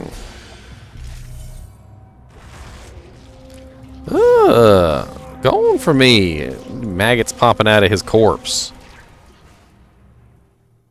That's grody.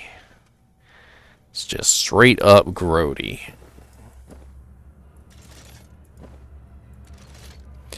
Just get that little halter top on.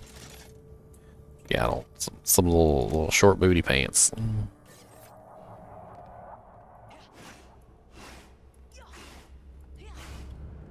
Right, let's go take a look at the Guardian next. Go outside and beat some stuff. Let's see what kind of skills we can put in. So we got our Guardian. Down here. Level 50, Bart. I don't know why I named him Bart. Don't ask me. I really, really don't. Don't know why I named him Bart. That one's a mystery. Alright, let's go to another area that we haven't seen yet. Oh, we don't have access to any other place besides Holborn Station and Greenwich? What the hell? Okay, well, we didn't go to Holborn Access Shafts. Let's go in there. Check our skills first. So we still have all our points? Yeah, we have all our points. Alright, so let's go ahead and grab Shield Bash. Let's grab... Require Shield Bash level 3. Shield Turn.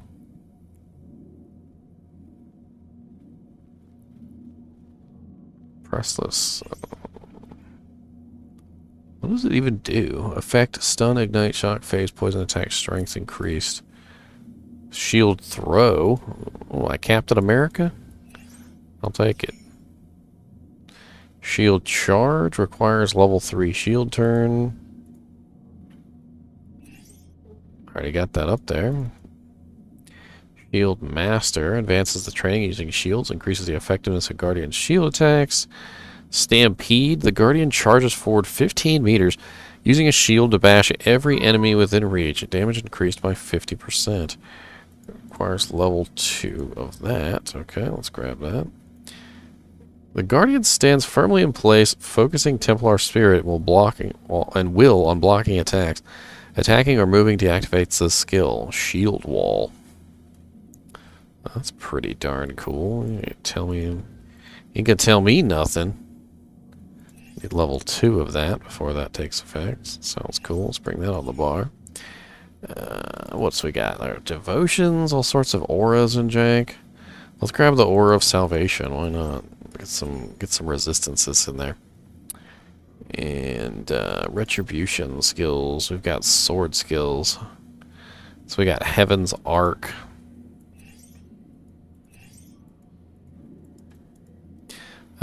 We've got Hamper, Challenge, Denounce. It was like taunts and stuff. Anchor. Guardian uses heightened spirit strength to derive armor. Stand firm, granting better leverage against foes. Activating the skill anchors the Guardian, halting movement, and deactivating the skill or moving cancels this stance. Let's grab some of these too. Why not? That one right there. That one right there. Let's go play around with these skills on the Guardian. Why not? Alright, so first off, we've got our regular attack. That was kind of cool. Just like slap you on the head. And here's our shield bash.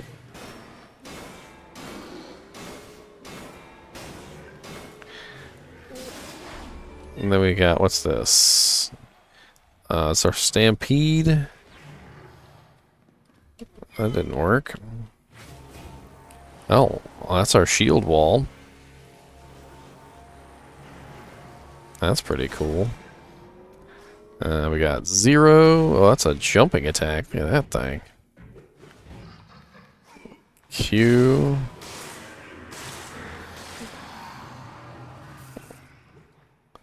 We got our aura up. It's kind of cool looking. Like the little waves of different elements coming out from our feet.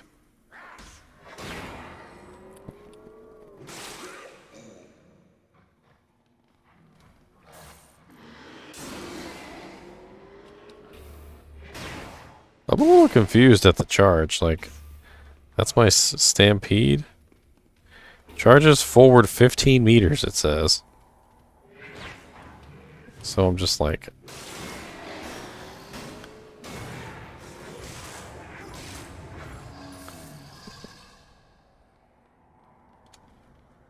Let's try number 7. Hold on. Come on, back off me, sons. I mean, that is literally Paladin's Bash. It couldn't be any more Paladin's Bash if it tried. What did I just use? Some sort of like AoE attack. See that thing? That's kind of cool looking. Where did that come from? Oh, that's shield turn. Okay. Shield turn's kind of cool.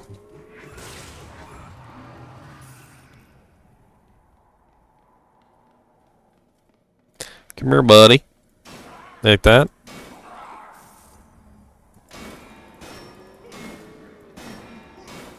Back off, Mr. Zombo. I got time for all that.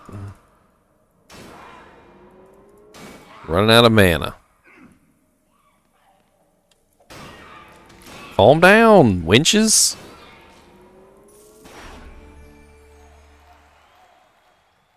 Y'all just calm down. Look at your jaws all falling off and jank. Get your jaw straight. Don't be coming to me.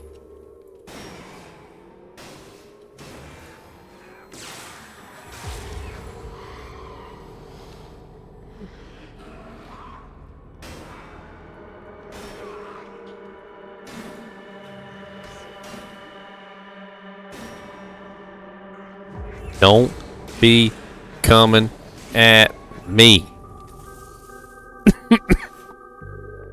Don't do it. I got Wart's leg. You know, I'm gonna beat some people with Wart's leg. Why not? It's always fun to beat people with a leg. Come a little closer, baby. I feel like whacking you with a Wart's leg. You ain't gonna tell me nothing. Because I got a leg to whack people with. Look here, sucker. Don't come at me. You are not nice. Quit it.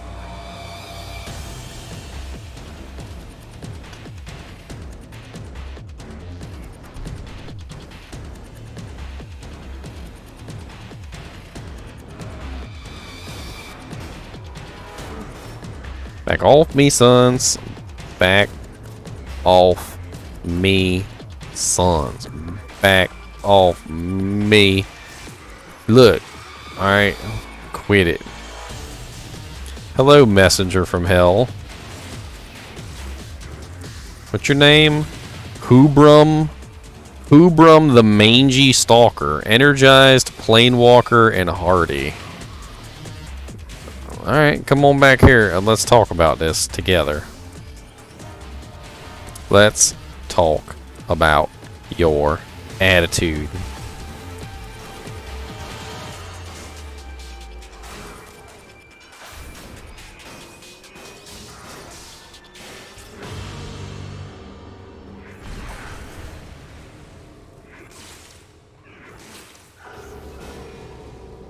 None of that. Quit it.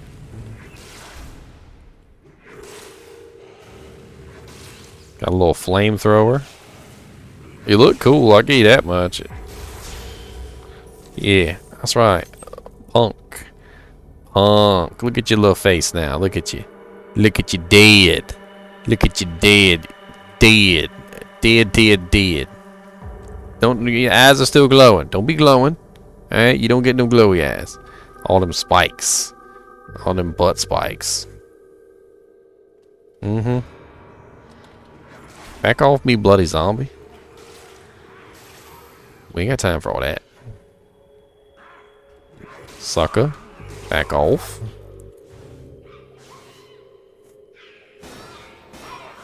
That's my cannot move stance.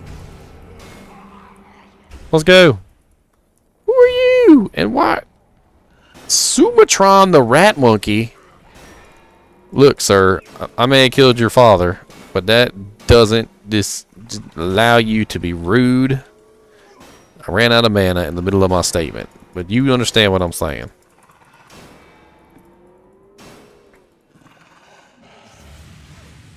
Look, Sumatron. Sumatron, come back here. Give me a freaking halberd.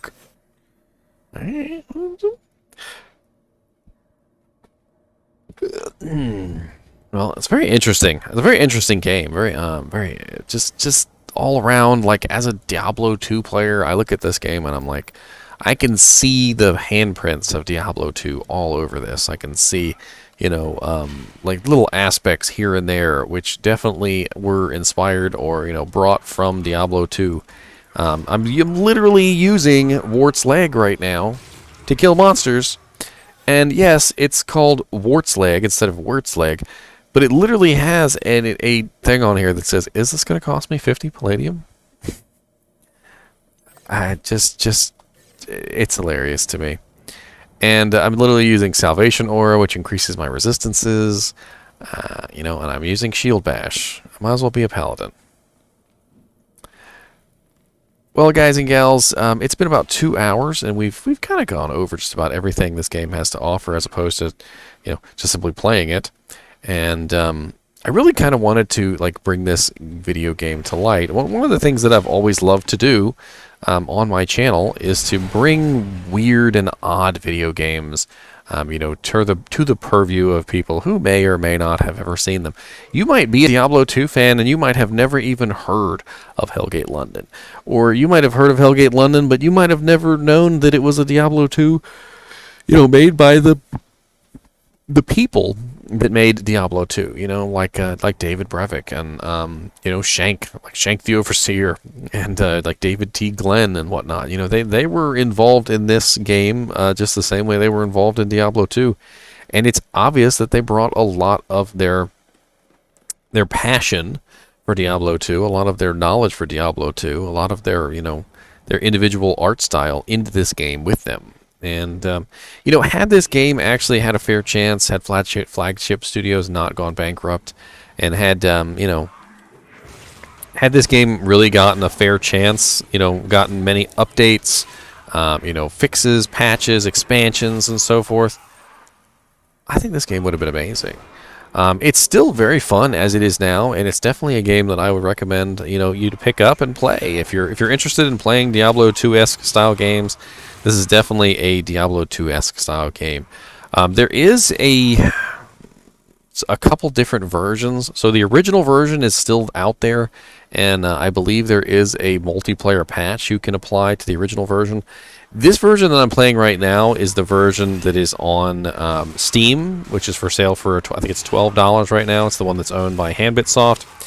And then on top of that, there's also yet again another version out there. It's owned, it's called HellGate Global, I believe. And, hello, Shax the Mangy. Thorned Hive Host. Thorned? What do you mean? You got some thorns on you? Ow, don't burn me. But if you're interested in this kind of game, pick it up, play it. This game is really fun. And if you can get the multiplayer patch to work on the original version, maybe you pick up the old game. I'm sure there's somebody out there who's still selling it. Maybe you can download it instead of installing it from a CD. Or maybe you can pick it up off of eBay. Who knows? I have the original version in a box, like deep in a closet somewhere. I'm going to have to dig that out. Unfortunately, it's going to take me a little bit of time. The multiplayer patch could be fun to play around with, though, especially if I can get some other people in here to play with me. If you're interested in playing this game with me, let me know. We'll see if we can set up a day. Something I can do for you. Something I can do for you. Man, Orf, I don't know about you, Orf. Anyway, as always, thanks for watching, and keep watching. And if you're interested in joining a Discord, that link will be in the description of the video. I have one for my personal YouTube channel, and we also have one for the Diablo II Resurrected Discord, since there's a good chance you found this video, because of Diablo II Resurrected. You probably were looking at my channel, probably saw Diablo II Resurrected, probably saw this weird ass video, and we're like, hey, let me check this out, and then got sucked into the wild and crazy world that is HellGate London. I heard someone say once that when Diablo 2 was finished, Diablo 2 Lord of Destruction was such an amazing game that they didn't know where to go next. I mean, the only logical step was to start on Diablo 3, but then Diablo 3 got canceled. And all these great minds, all these great, individual people who were responsible for things like the music, the art, the production, they didn't really have anywhere to go, and so they all kind of formed together and they tried to make their own game. And I think that's a really admirable thing. And I do feel very sorry that they failed. But it's interesting that their game was good enough that it's still alive. Can you imagine your whole company gets bankrupted? You would think that your product, the thing that you've made, would just disappear into nothingness, but it hasn't. Despite the fact that their company is gone, they went bankrupt, the product got bought out and sold to multiple different companies, here it still is. And I think that's a testament to the amount of work that they put into it. And if they had been allowed to put more work into it, I think it would have been an even more amazing game. I played this game with my nephew, I played this game with my brother, and we had a lot of fun. And it's just something that I wanted to bring to other people's attention. Then maybe you'll have a lot of fun with it too. Anyway, See ya.